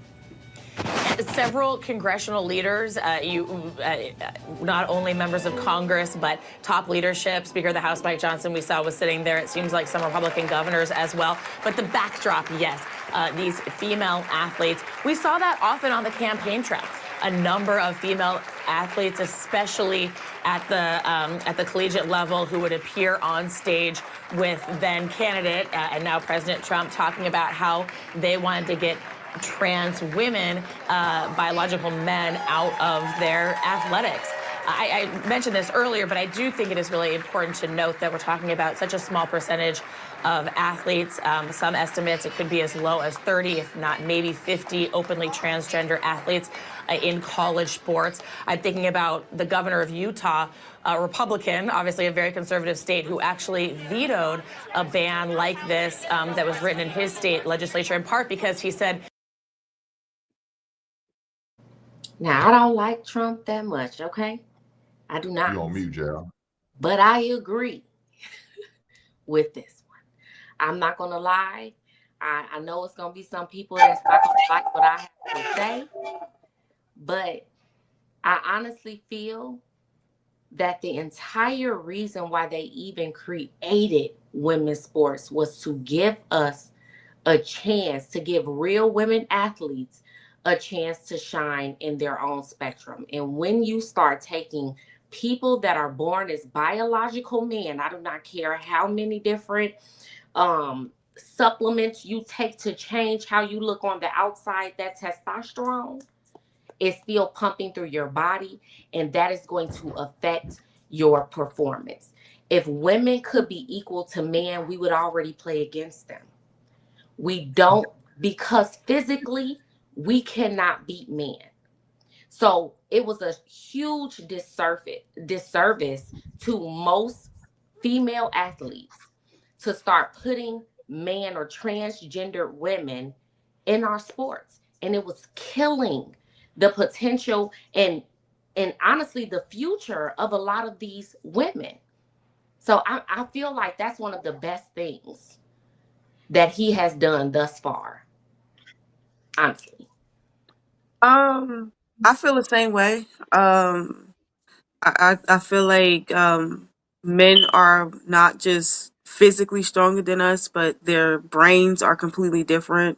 Their anatomy, the way they're built, and it was just completely ridiculous. And even though I'm happy he did that, I feel like that really wasn't that important, honestly. We need gas prices, we need rent to go down, minimum wage need to go up, groceries need to go down. I feel like he's doing a lot of BS that really, like the news reporter said, it wasn't a major like percentage of people that was joining these women, like the sports, where it was just kind of like widespread. I feel like he's just doing a bunch of shit that don't need to be done right now. Like there's other executive orders that he needs to put in place. Like I feel like what he's doing right now is just kind of things that things that kind of how he feels, like his personal beliefs or whatever. But I don't feel like it's doing anything for us as a country.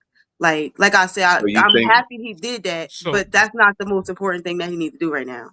Wait, so Well, I mean, you don't think that that's important to stop boys from competing against I girls? do. I never said that. I said I do think that's important, but do I think that's more important than getting inflation down?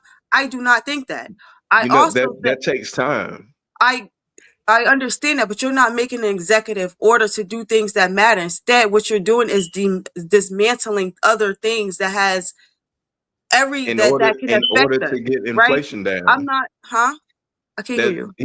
he's doing that in order to get inflation down. Every all of the other things that he's doing that to get inflation down. So How?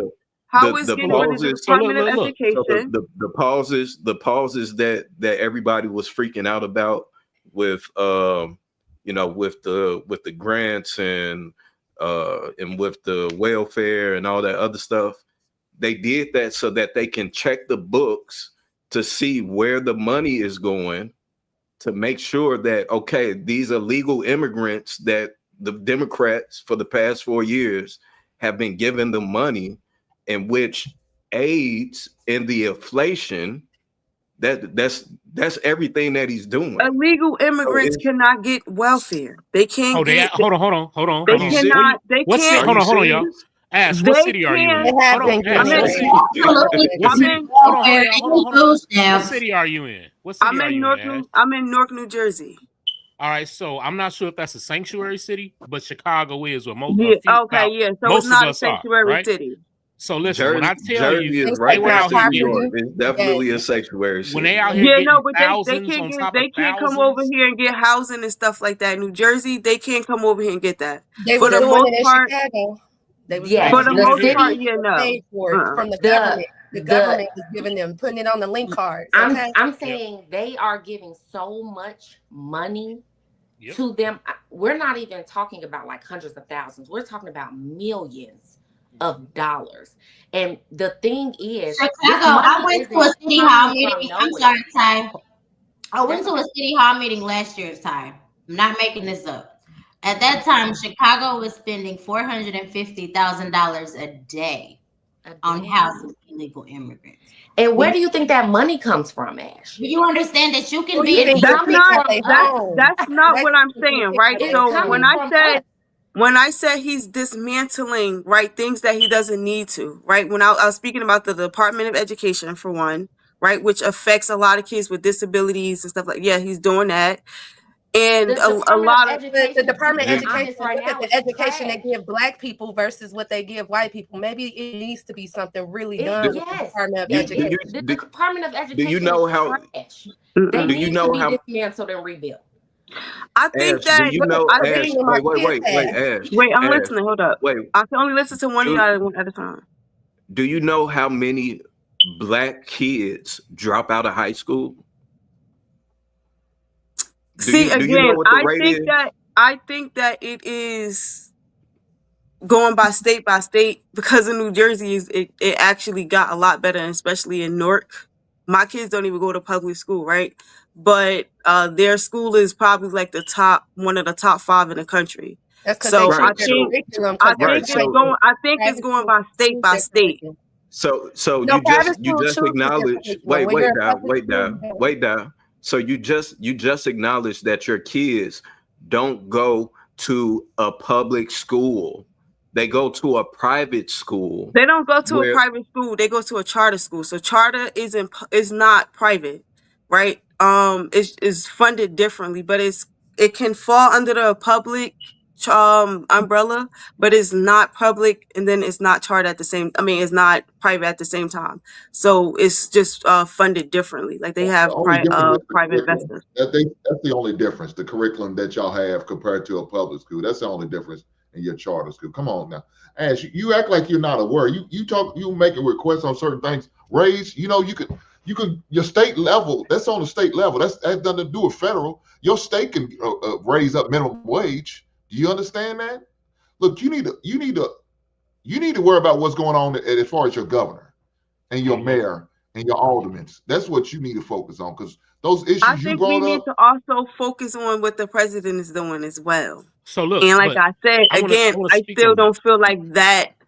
Man, you I'm don't even want happy to he listen. did that, So but I look, don't feel like that was should be super high on the Girl, do list. you Well, see that so they're look, hold letting on, y'all. transgender men fight what women you're in the basing on, Black you're community basing on trying to right now. finish You got to these worry about women? the future. It's getting worse out here for these kids and these men participate. It's going to get worse if he hadn't did what he had to do. And it wasn't just in sports. It was other things he was talking about. The transgenders cannot be involved in. That was the sports was probably the the headliner, but there was other things up under that he signed for.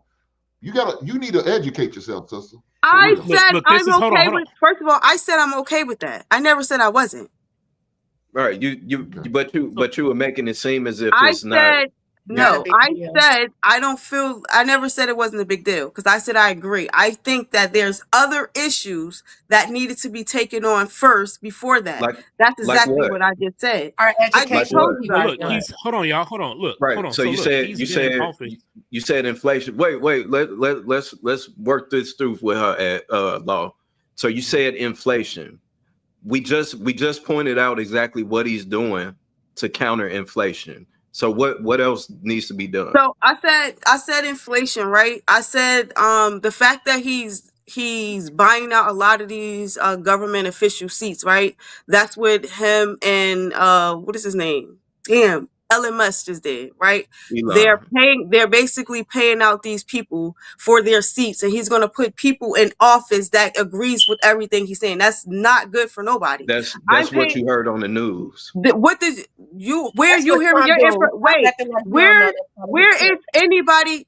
First of all, where's anybody hearing the information from? You're not hearing your information from somebody from directly from the White House. You're hearing your information either from social media or the news. So you can't No, sit here and say you are hearing your information from the news. Where are you I hearing your didn't say he was information? buying people Hold out. on. I didn't Where are say it. you hearing your information from? You get what I'm saying? Everybody's hearing their information from someone.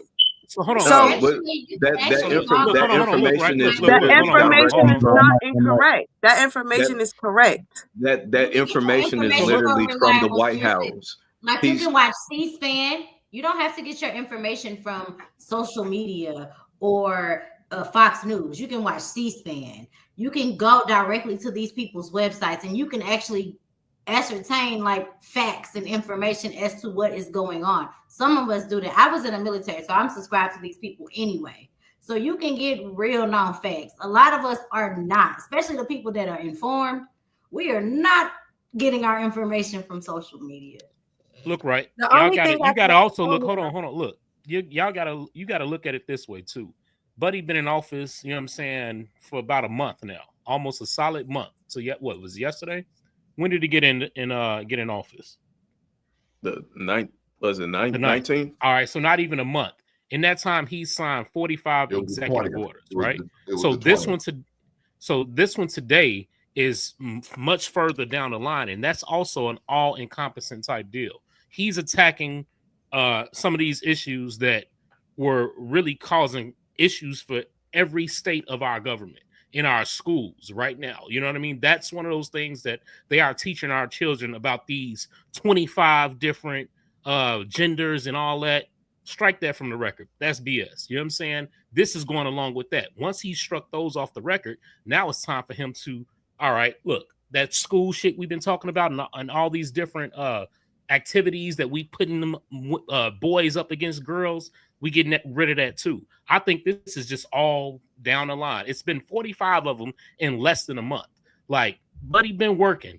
Granted, I didn't vote for him. I don't like a lot of the things that he does, but when it comes to this topic, that's one of the reasons why I felt like he actually made it into office again, because that was something that was running rampant in our country and really destroying the fabric of our country. So yeah, you gotta look at that. It was so bad that we were funding these type of things. I think it's like some type of transgender event in Europe. We were sending them money to fund multiple countries in Europe, multiple different places, sending them millions of dollars. Once again, that only hits the American people's pockets. And if we're being honest, it's like the middle class. We are the ones that are struggling with all of this. And they will say that this is such a small group of people. It's only 30 or 40 people. But no, it's so much bigger than this when we're pushing an agenda, not only to our children, it's changing our education, it's changing how we speak. Grammar has never been so torn up and just incorrect in my life. How can you be a they? You're one person. Like I just don't get me on a tangent with this. But I feel like if nothing else, I'm with Law. I was not a supporter of Trump, but he has been making moves, especially when it comes to that. that I can get behind. I 100% agree with everything that he is doing right now. And I think that all of his orders are going to go to something that is much bigger and is going to affect us in a much larger way. And a lot of money is going to come back to America, where we don't have to worry about paying all of these taxes to replenish the money that we're giving out to all of these different organizations that we don't even know about. Yeah, and I Nor agree. support. And what I want to say is Trump, the Democrats been in office for what, the last 16 or the 20 years? Trump is the first person that has acknowledged that the 14th Amendment was meant for free slaves. They have literally been using the 14th Amendment to anchor babies. The 14th Amendment was not meant for you to cross the border over here, swimming or however you got here, and then you have a baby, then boop, it's a citizen and they can just have all the benefits. That is not what the 14th Amendment was set up for. Nobody has ever acknowledged that but him. So that was one of the things that was like, well, he's not only doing this, and this, but he's acknowledging that, you know, something that stood for me, because I'm foundational Black American, right? So something that stood out for me was, dang, he's acknowledging that this law was meant for free slaves in America. This law was not meant to anchor babies, because these babies, because I know I have a person, I know I have a friend. She's from Honduras, right? Born in Honduras. She, you know what I'm saying? Her parents came over here. Her mama was in this country for, I want to say 27 years, was never a citizen and was able to buy a whole damn house, G. Like they were homeowners. Do you understand what I'm saying? Like certain things don't make sense when we know that it's people that's been in this country for years that don't own homes. You know what I'm saying? So it's kind of like that to me doesn't make sense. It takes away from I know everybody want to live the American dream, but I feel like we literally built this country from scratch, and that American dream hasn't been made possible to us. That's because the Constitution was never written for us to benefit from it at all. Honestly. Well, it definitely wasn't meant for immigrants to come over here and eat off Black people, the people that actually worked and fought in the civil rights movement. It definitely wasn't supposed to be for that. You know what I'm saying? It definitely wasn't supposed to be for them to come over here and eat off us. You know what I'm saying? That's how I feel. You know I what agree I mean? with Aisha and I when it comes. Yeah, when it comes, Trump ain't looking. I wasn't, you know, Trump ain't looking too bad. You know what I'm saying? I was just gonna say that. I'm like, I be sending him stuff about Trump all the time that I disagree with. I do get what Ash saying. I do feel like, one, he be paying a lot of people off. Two, he doing things behind the scene. I don't think he's as straight as the Democrats try to pose themselves to be, but obviously it's showing that even though the Democrats pose themselves to be this type of, straightforward and everything, they're not, just based on how they've been doing things. They just use us as like a front stool. But one thing I could say is Trump is doing everything he said he was going to do when he first got in office. The thing I don't agree with that I think was senseless, and because at first I'm like Department of Education, but it kind of hit on the head. Like, okay, maybe he's dismantling it. He said, let's give those rights back to the state. Let them choose the curriculum that's best for their people. When he said that's what dismantling the Department of Education would do, I'm like, okay, that makes sense. That's the reason why so many Black neighborhoods that's on the low, the federal government had control over the curriculum. That's why they all probably looking the same. But if it goes back to the rights of the states, that'll make a change. But I don't like the DEI situation, because he blamed those crashes on DEI. I feel like to get rid of it, because there hasn't been a commercial plane crash since 2009. All of a sudden, you get in office for 30 days and there's 3 or 4 of them. Not to mention the plane crash coming from United Airlines from Lagos. It wasn't even like they just literally dropped, like had a sudden drop into center, and they had to turn around and go back and get a new plane because it was obviously something wrong with the plane. Like there was technical difficulties that United Airlines hadn't experienced. So I do feel like Trump is overall, I feel like Trump is a blessing in disguise. I think that he's not technically doing anything to hurt Black people. I feel like what he's doing can actually put us in a position to win, just like how he got the immigrants out.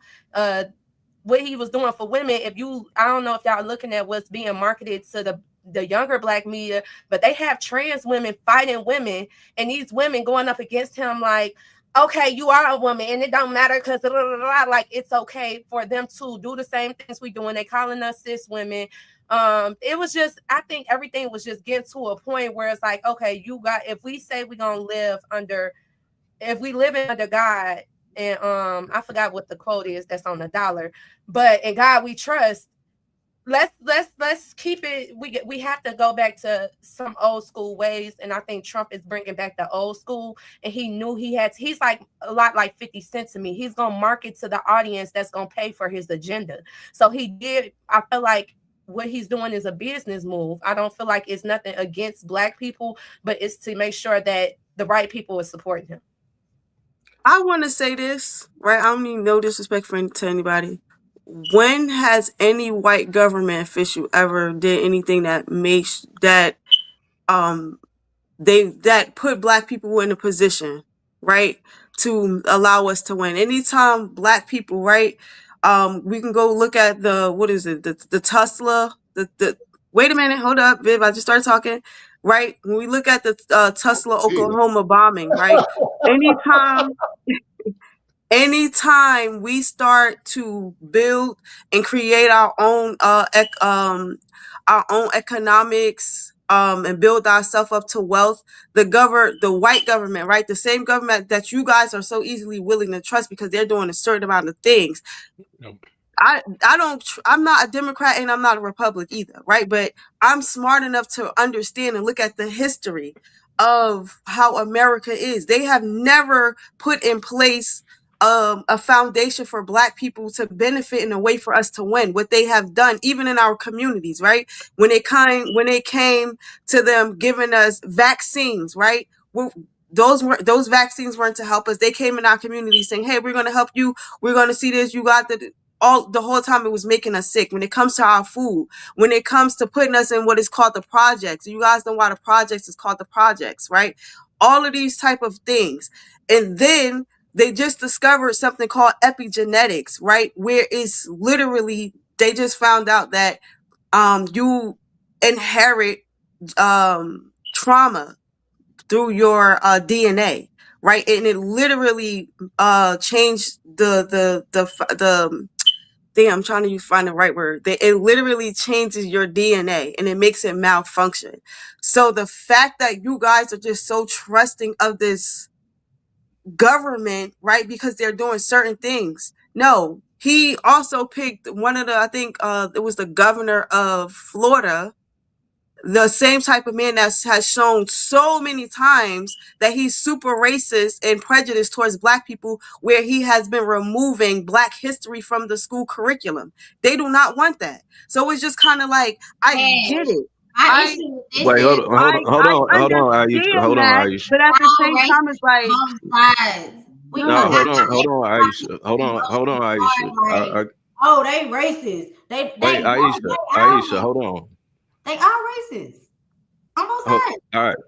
So you said what has the government done for black people, right?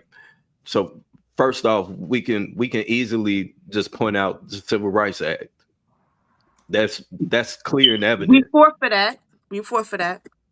Oh yeah, and I don't like the fact you stop taking Wait, let me finish, Dar. Wait, slow up, Dar.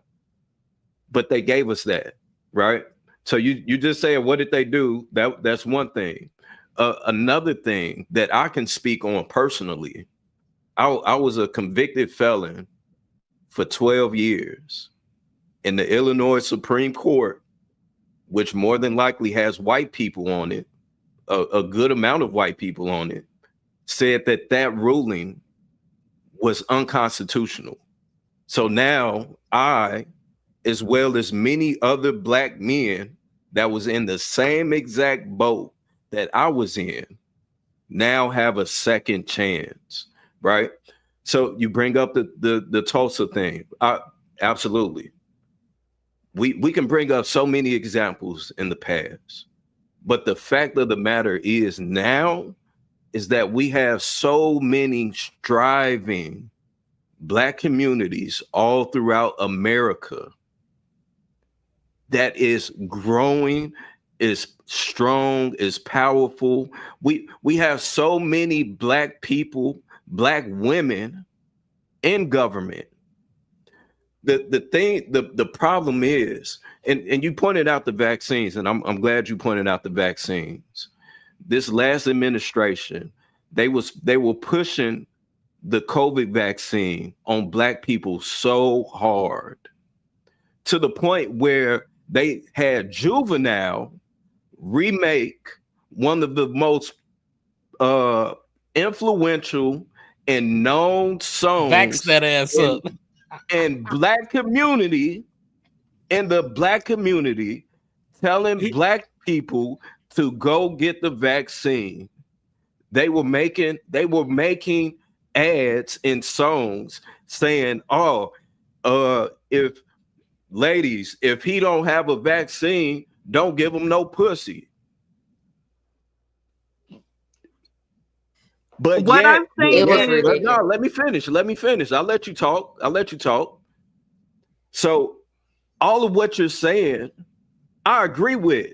But the problem is that when the Democrats, the people that you support, essentially, when they were doing it, nobody was saying nothing. It wasn't weird then. Wasn't nobody thinking then, damn, why the fuck they got Juvenile recreating Back That Ass Up and replace it with Get the Vaccine? Why are they pushing Black people to go and get? They even finesse the pop the balloon thing, the balloon show. Oh, you ain't got a vaccine. You ain't get the vaccine. Pop. Why are they marketing this to us and forcing us to get it? You want to know why? Because niggas is stupid. Niggas is gonna fall for the okie doke. Oh, well, they told us to go get it, so yes, sir, master. That's the problem. See, but the issue is that Trump, he's the one that's saying that America, by the Constitution, America is not supposed to be ran by the federal government. It's supposed to be the state, because the state is represented by the people. The people have the power. That's why he was saying it's not a federal thing for us to say, oh, everybody can't have a deletion. You can't delete babies. He said it's up to the state. But niggas didn't want to hear that. They only heard, oh, we can't delete babies.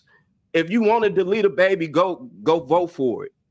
Just like all the other states that you can go and delete a baby in. So what he stands for is having a smaller government in which the Constitution was built off of. But niggas don't want to listen to that because we're so caught up on hating Trump for a reason that we don't even know. Well, Black people don't even have a real reason why they hate Trump. I never said that. I also want to say this. I said I'm not a Republican and I'm not a Democrat. I literally said that. I said I don't trust the government. I feel like the Democrat and the Republic are the two different faces on the same coin. That's how I feel. That's fair, and I agree. I don't feel like Trump is a savior and gonna come in. I don't and save Black people. I don't look at it like that. I look at nobody, like I said, Trump is our savior, though. We agree with certain policies. No. So when I say like savior, I'm not meaning all of you. From what I've seen collectively on the internet, right? Because I follow a lot of like Christian pages and stuff, and I had to unfollow because I just didn't like it. So what I'm saying is I look at some of the stuff that I do agree with him on, and then I look at stuff that I'm like, nah, I don't agree with that. And I don't necessarily feel like later on down the line it's going to benefit Black people. And then another thing to what Viz said, right? When he said that when we try Black people, right, we try to include ourselves. It's like we have this big fascination on inclusion. And I believe it was Martin Luther King that kind of, right before he passed away, he kind of said that was one of the things that he regretted because he felt like he led his people into a burning house, right? And it was just kind of like, we're so fascinated on being included into this culture, right? That wasn't built for us. It does not benefit us. But when we kind of make and create our own things, the lot of us can succeed. Look at Atlanta, even though it's populated with, whatever it is. But Ash, do you know how many black millionaires there are now? yeah, it's a lot more. So what? I don't understand the problem then. If we The reason why there's what I'm saying is the if reason we why can there's see, a lot more black millionaires, right? Is not because they're working for somebody else. It's because they actually have their own business. There are a lot of entrepreneurs, which is what I'm saying. Like, they're creating their own lanes. They're not trying to which be America is included. built off of. That's what America is built off of. Yeah, I understand that. Okay, so I agree with to me, what it sounds like, to me, I don't know why, I don't know how it happened, but at some point we got so convinced to be victims, and I think that that's the worst thing that could possibly happen to us. All the entire the last administration, everything that they ran off of was a victim mindset. Kamala ran off of "we're not going back." That is some victim ass shit. That's a victim ass mindset. We're not going back. Where are we going back to? How can we go back? There is no going back. You can't go back. We're already here. So we've been conditioned to be victims, and it's hindering us from becoming and being greater. And that's the problem, because we have to stop pushing this weak ass narrative. We have to be able to move forward and look forward to what it is that we can do and achieve. At this point, there's no excuses. There's nobody holding us back. We got plenty of black people in all throughout offices. We got black people in legislation. We got black people in local government. We got black people on the Supreme Court justices. So who is holding you back? If we have all of these examples, at that point, to me, there's no excuses. I feel like black well, I people, mean, systematically, it's still a lot of hurdles. Let's not and act when they like get it's on one all. page, if we present those laws to both offices, Thank they you, have Chicago. to go through with it. Law. What? Systematically, yes, there are a lot of hurdles, but there have always been a lot of hurdles. You can't tell me that you have more hurdles now in 2025 than we had back, let's say 20, 30, 40 years ago. That's not what I'm saying. But that's why I agree with Vias to a certain degree. And that's why when we had that live podcast and I was going back and forth with the young lady and she brought up live the white podcast? oppressor. You were there, Law. You were sitting right next Which to one? me. Which one you talking about? When we were in Chicago. We always in Chicago. Ty from the shop. What we talking about? A seat at the table. When A seat at the table put on by the homie Lapeef. That one? Yes. That was a nice event. This show. You know what I'm saying? Come on, man. Throw it out there. So, yes, when we did that event and the young lady was talking about how we are still oppressed by the white man, I hate that rhetoric. Because how many times do we as Black people have to prove that nobody can hold us back but ourselves? Nobody. I get the it. whole community Nobody's gonna that save Ashley us was but talking about. I agree. I agree with that notion. Give me a second. Pick yourself The up by whole your community You can't do that that. Aisha, the whole We community. can. We've been doing it, Aisha. We can. We've been doing it. Oh my God. That is not a logical way of looking at things, right? The whole community that Ash was talking about. For somebody to say, because I sincerely don't have a victim mentality, right? I am a very logical thinker, and I look at numbers. So if you're just going to put things in a numbers perspective, then you would know that we don't even have a chance.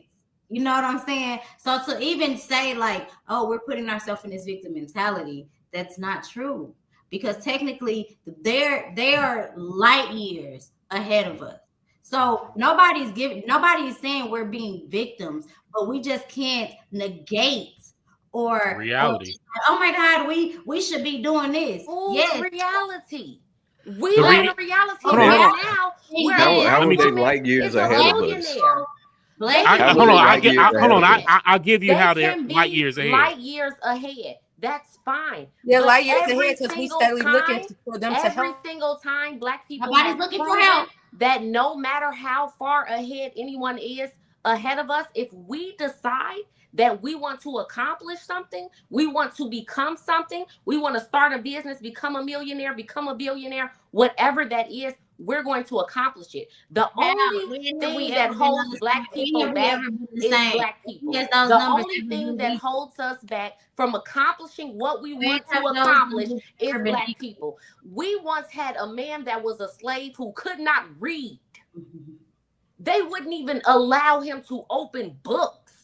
This man taught himself to read, created a whole curriculum, taught masses. And we're going to sit here in 2025 and continue to say that we are being held back by some white man? Yes, they are ahead of us. Yes, they have generational wealth. Why don't we? Why don't we? Because we're too busy having this conversation instead of creating it. We're too busy worrying about who's holding us back instead of actually educating our masses. We're too busy. We are too busy worrying about who is going to give us something rather than creating it ourselves. The reason why so many people in the black community are on aid today is because somebody gave it to us for free and we decided to pick it up and live with it. And instead of us growing from it, we pass it down generation by generation by generation. My mother works for the state, but we have a smaller community of people. In percentage, if we're talking about statistics, we're a smaller group. It should not be as many of us that are dependent on aid when we don't have to be. We're choosing to be. We are, did I say that? We're talking about black people. Once again, deflecting. We love to deflect. Let's focus on what we're talking about. Let's focus on what we're talking about. Ladies, nobody on here is a victim. Yes, they are ahead of us, but we can decide to move forward and continuously prove look what we're doing right now.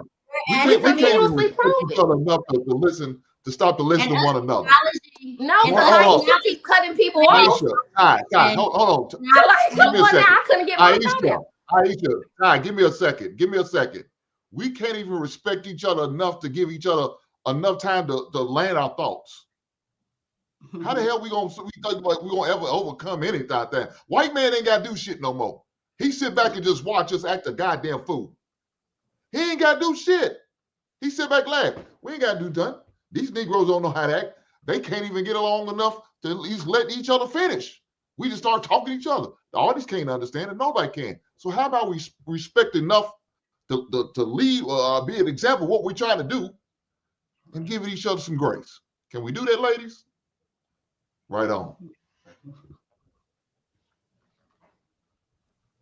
I get what Aisha is saying and I get what Ty is saying, but I think that if we keep pushing for like doing the same thing over and over and expecting a different result is insanity. At this point, we have to, because the way that media changes, like why not continue to do what our ancestors did, especially since now we have more minorities here that could help us, that we can guide, that we can help. If we don't help ourselves, nobody's going to help us. And that's how I really feel. At this point, we're our own demise by people selling out. It's a lot of people that's college educated, but still decide to go sell to these record labels and be a certain example. When you look at our media, like the media that's being pushed, because most kids don't watch TV, they watch YouTube. So the most popular thing amongst kids right now is Zeus, and now there's TV. And if you look at that content is really bad.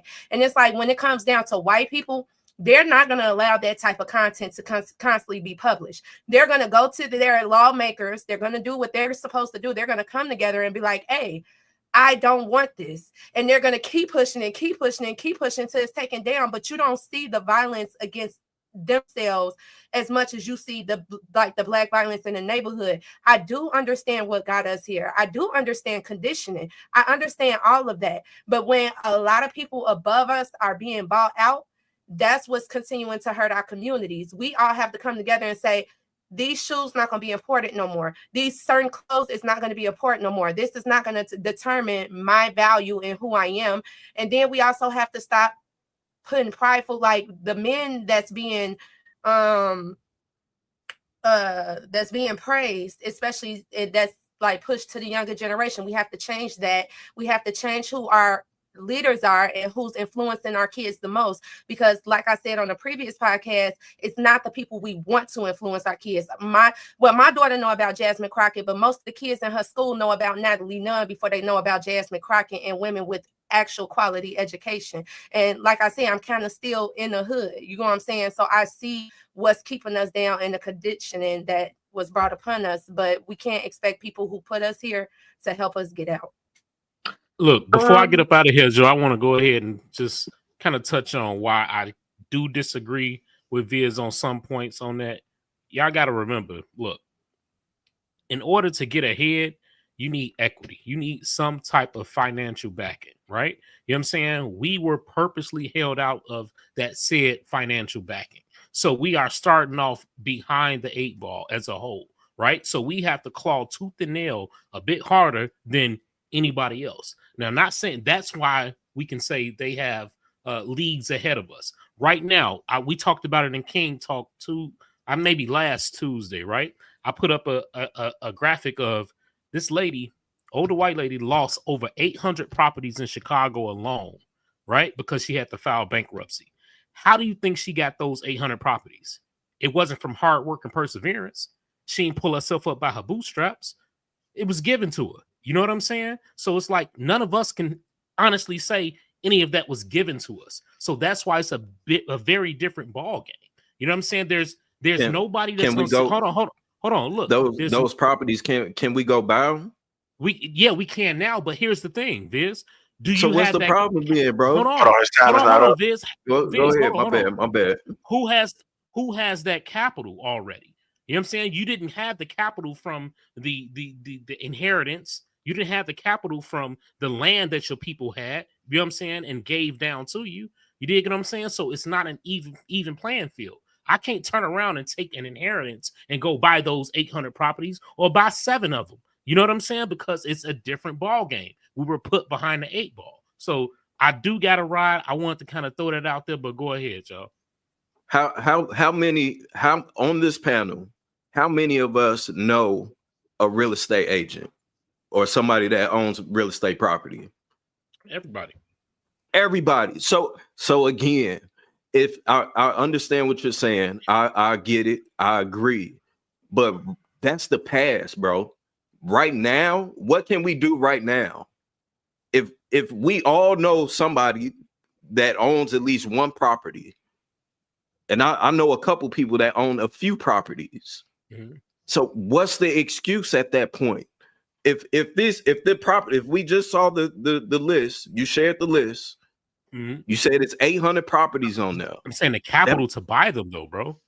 The money to actually buy them. If we just acknowledge that we all know somebody that owns properties, the capital is there. You shared the entire conversation kicked off with you showing us how much money the Black community spends.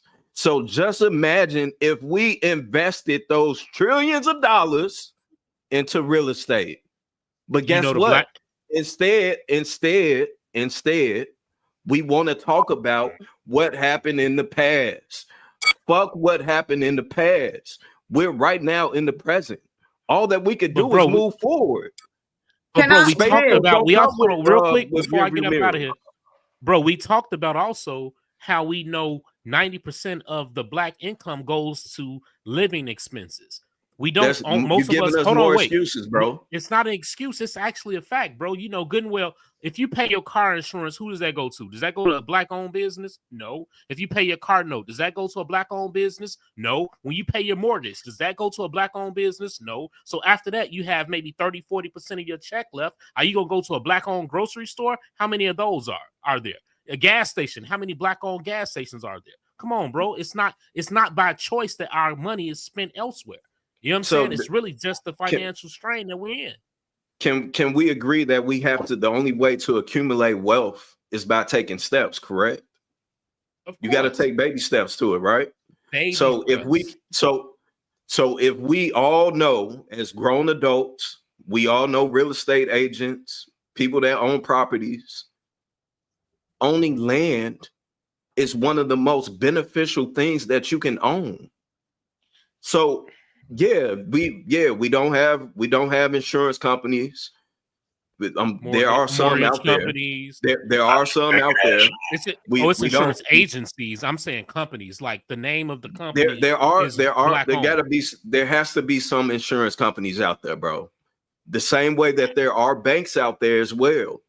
But just how we discussed, niggas don't support them. We just talked about how Roseland. I'm gonna land it right here. We just talked about how all of these communities in Chicago were black communities with all black businesses throughout it. And what do they look like now, bro? They're ghost towns. Why is that? That's because of us, bro. Go ahead, Ash. All right. I want to say if you guys look at your community, right? Who owns most of the houses? And it is a lot different, right? It's not black people. And it's not that way. It's by that way by design. I guarantee you, most of the houses is owned by Jews, right? And just because you own a house does not mean that you own the land. It's completely different because you can own a house and then the state and they can still own the land. You get what I'm saying? So you said that the past isn't important, but it is.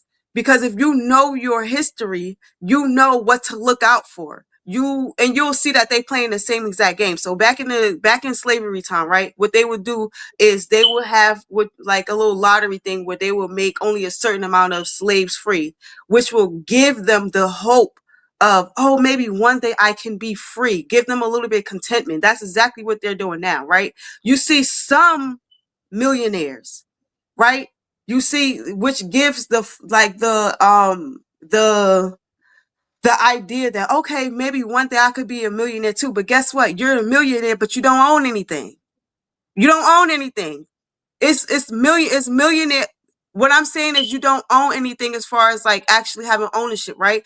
If a basketball player, they could be millionaires, but guess what? They don't own the teams. They don't own the NBA. The same thing, right? I think Jay-Z was speaking about this. Where he was just trying to start owning certain type of things. Even Dave Chappelle was speaking about it. Cat Williams is speaking about it, right? They don't make it they don't give you the space where you actually can own something. They'll allow you or a certain amount of them to be millionaires, but guess what? When it comes to actually owning shit that matters, that you own, they can't take from you, they're not putting you in that position. Kanye West even just went through the same thing when he became a billionaire and he created his shoes, and guess what? They still fucked him over because he did not own Adidas. He had to go through them. So what we're saying is that there is systems.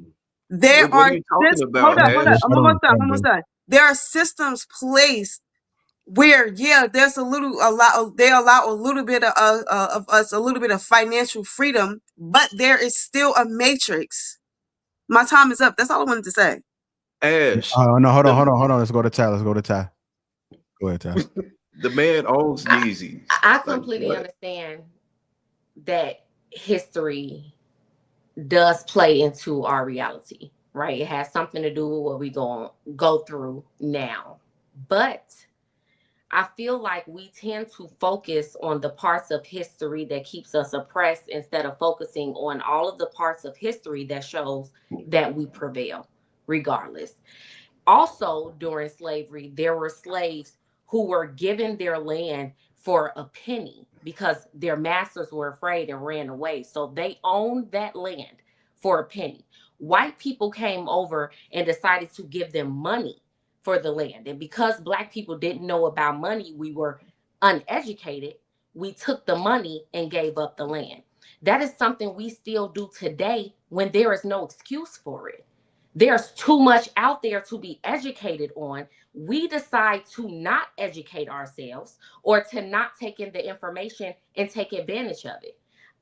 My grandfather, my grandmother's father owned multiple properties. And all of that went away due to lack of education and us not educating our children on how to take care of that. Instead of going after the things that are important, like building financial and generational wealth, we focus on material things. That's why I say we hold ourselves back way more than any oppressor can hold us back. We do it to ourselves. There's not a lack of information out here. We're in 2025. You can go out and find any type of information and find a way to make something happen. But instead, you place it with excuses and what happened in the past instead of taking also what happened in the past and using it to prevail our land. I honestly still disagree. I feel you to a certain extent because I understand what you're saying, because I don't think that I'm using what happened in the past to still be oppressed. That's not even that's not even realistic, right? But I think that us acknowledging it somehow does something to Black people, right? I'm not going to change facts. It literally states here, right? You can look this up. Systematic, because what I will point out is that my mom, right? She's 70, right? So she was the direct effect. Like she marched, she did all of that.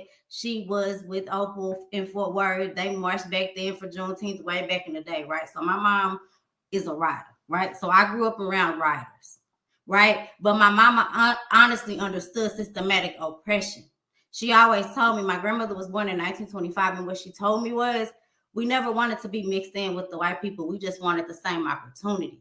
When they integrated schools, that's what messed up everything for everybody, because we really didn't want to be mixed in, right? Because once that happened, that's when the systematic oppression happened of our people. And that wasn't but 30 years ago. Y'all be talking like this shit was 150 years ago. This is still recent. So the ramifications of that still exist today. Yeah, do we have a class of people that are a degenerate class? Yes, everybody does. But we also have people that are doing things and that are making things happen. So for you guys to make any kind of negative connotation to be like, Black people ain't doing this and we need to be doing that. No, it's absolutely a class of people that are doing those things, right? We doing those things despite systematic racism. It's not because it doesn't exist. And I also think that we should continue to actually acknowledge it. And I'll end. I'm gonna just say this real quick and grab some wine if I can. Well, I just want to say this just real quick. I do agree with what y'all saying about the systematic oppression and racism, but to Ash's point, if we are the ones, like for instance, look at everybody that's really signed under Jay-Z. They're mostly like Uzi doing his big one. Kanye West, billionaire, Rihanna, he put them in a position to win. He took control of the label. He took control. So I do feel like when it comes to hire people that has that type of money, yes, they should be looking to own versus being paid off. But when it comes down to us at a lower level, we have the property. When you go out west, when you go out south, it's predominantly Black. When I was living out there, you would see them fix up these homes and these complexes and give us nice property. But what do we decide to do instead? The next week, it was filled with piss. It was giving people something, equity and money, but not teaching them how to do it and how to spend it is what's going wrong in our community. Even over COVID, almost every household, and well, a lot of households that I knew, they were doing those business loans. and not like they was getting $100,000 per household and was not investing it correctly. They weren't taking down, instead of these people coming into our communities and buying these buildings and putting these liquor stores in our neighborhoods, we should be buying them out and filling it with mini markets. So then we can do a bigger grocery store. If you're not teaching, if we don't have the education, if you keep asking for equity and money before giving education to the people that's going to have to support us, then that's pointless, because you as a billionaire, Beyonce, when she was doing her clothing line, it was just seen as less than because she was Black. So when you don't educate yourselves on the importance of you as a person, your dollar, how important it is and where it goes matter, then at this point, you're going to be handing people money just for them to turn around and spend it at the other places like they've been doing. And we're not going to buy the properties that we need to buy in our community. All right, go ahead, Hank. So it's my turn now. Y'all said a whole lot of great things, and I appreciate that. Let me tell you what y'all not talking about, because we got the playbook. We know what it is. But when we gonna make the adjustments? We're not. We gonna keep kicking the can down the road because we're not gonna make adjustments. We're gonna keep doing what we're doing now, just complaining, and find more and more reasons why we can't do what we do. Look here, let me say this. If y'all worry about education, then y'all should be doing that with your kids. You shouldn't be worrying about them learning Black history in the white man's school. That's what you shouldn't be doing. They need. I don't have no problem with what they talk about in Florida, taking Black history out of school. It should have never been. You're gonna rely on these white folks to teach us our history? Well, that's your fault. Shame on you for allowing a white man to teach us about our history. Should have taught to your grandmothers, your great-grandmothers, and your great-grandmothers. That's where your history should have been taught, at home. So when you go to school and they try to teach you that bullshit, you can say, no, that's not how it really happened. This is how it happened. No, but we ain't doing that. We want that white man to teach us. Shout out to that white man. Another thing is, if our kids are not getting scholarships to go to college, don't send them to college. If our kids, let me say it again, if our kids are not getting scholarship to go to college, don't send them to college. Send them to trade school. Let them go out there and make money. I don't care what trade it is. And the trade's not based on your sex. Ladies, y'all can go be plumbers. Y'all can go be HVACs. Y'all can go be electricians. Y'all can be automotive mechanics. Y'all can do all of that. Get a trade. If that trade means I want to be a beautician, so be it. Nail tech, so be it. But we got to do what we got to do to build ourselves up. And we're not trying to do that. We're trying to find every reason not to. Look, you know how I learned about real estate? My goddamn teammate's father. He told me, he said the average Black man or Black family don't buy their first home till they're 30. I thought he was crazy. He said the average white is 25. So now they got 5 years ahead of us. 5 years of equity already built up. We trying to catch up. Why? Because, I don't want no house. I don't need a house. Another thing is life insurance. Why don't we get life insurance for us and our kids so we can pass that on as well, the property that we have when we buy a house? We're not doing that. We're not thinking about that. Why? Because I got to get that $60,000 car to put in front of that project-ass apartment I'm living in. You think that makes sense? Hell no. But that's what we do. Instead of doing just the opposite. I understand most of us was raised on, we brought up check to check. We didn't know how to budget money. But now that we got the opportunity, you got this computer in your hand, you can find out how to work money, how to educate yourself and be financially aware, financially abreast. Go to your bankers. Your bankers have accountants in them. If you have a certain amount of money in your bank, you have a free access to accountants. But we don't take advantage of those opportunities. Once we get that knowledge, we need to share it with others. Don't let it die with our elders. Talk to your grandmother, talk to your grandfather about what they know. I know you don't think they know anything, but guess what? They could teach you something. Even though everything they may say don't apply right now, sometime down the road, it may. I landed there. All right, y'all. I'm gonna roll out. You know what I'm saying? Y'all continue this great conversation. Ty, you weren't looking in the private chat. I was saying you was gonna sing a song for us tonight, but I guess leave me alone. I told you I don't know. All right, y'all, man. I'll holler at y'all. Hank, Viz, Lapeef, Ty, Aisha, all y'all. I'll holler at Good y'all. night. Karaoke. G-Unit. I do want to say this though, right? Even to the people that's watching this, if y'all looking for a licensed life insurance person, hit me up in my DMs on Instagram. You know what I'm saying? I work for American Income Life on the side, so I do sell life insurance. Even some of these people right here, you know what I'm saying? If y'all need some life insurance, hit me up. I got you. I'll tell y'all the difference between, you know, term and whole. Girl, I got American Income. Tell them stop calling me. Hey, I'm not going you be in the streets, you ain't no scammer, are you? Definitely not no scam. Definitely not a scam. Hey, let me go and get to these super chats, man, as we get up out of here, man. Shout out to the sponsor of the show, AP, man. Definitely came through. I'm gonna go ahead and yes, sir. Get to his things first. AP, accountability partner with the $50. Says I'm not a baller, I'm not a millionaire. I have worked tirelessly to create a specific life for my kids' future.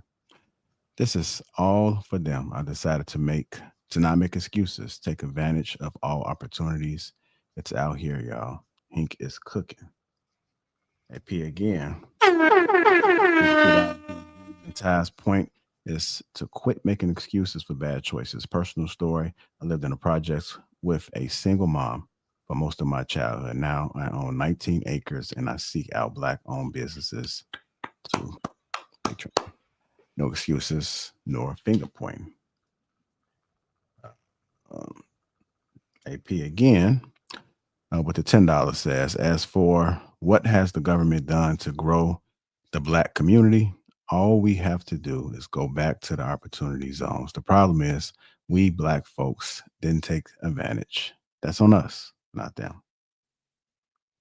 Let me see. Yes. Get that one. AP again with the $10 says, all this filibuster by Democrats. Then we got the watered down version in 1964 after more deaths and fighting. So knowing what I know, there's no way I can support them Dems. There are two coins, not one. Let me go ahead and get to Big Ann 11. $10 says, so as you're saying, these smoke detectors are your karma. Big Ann 11 again, $10 says, guerrilla warfare is the most effective style of combating. It comes from us. I read this already, didn't I? Yeah, you read that one. Okay. Yeah, you did. Yeah. AP, $10 says, hey, panel, what's good? First question, Ash, where is Tesla?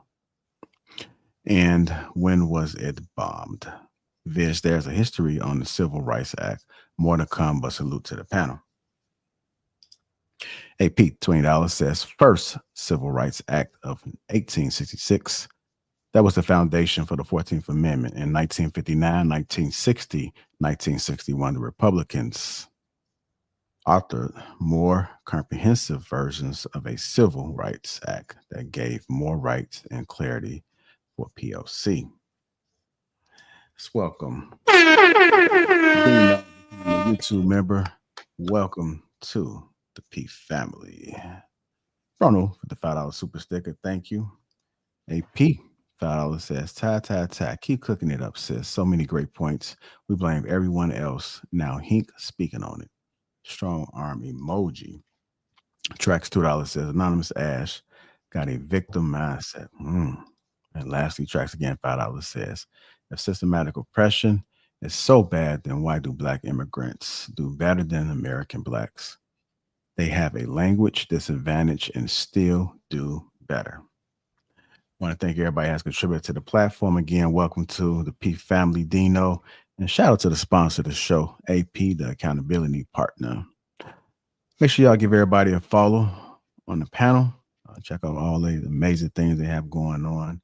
They have great perspectives, and they also have a lot of great things they do outside of the panel. So make sure y'all research, and if they do have something going and it aligns with whatever it is, or have some service that you need, let's support each other all around. Thank you guys for tuning in tonight. Y'all make sure y'all be safe out there and catch us on the next one. We are out.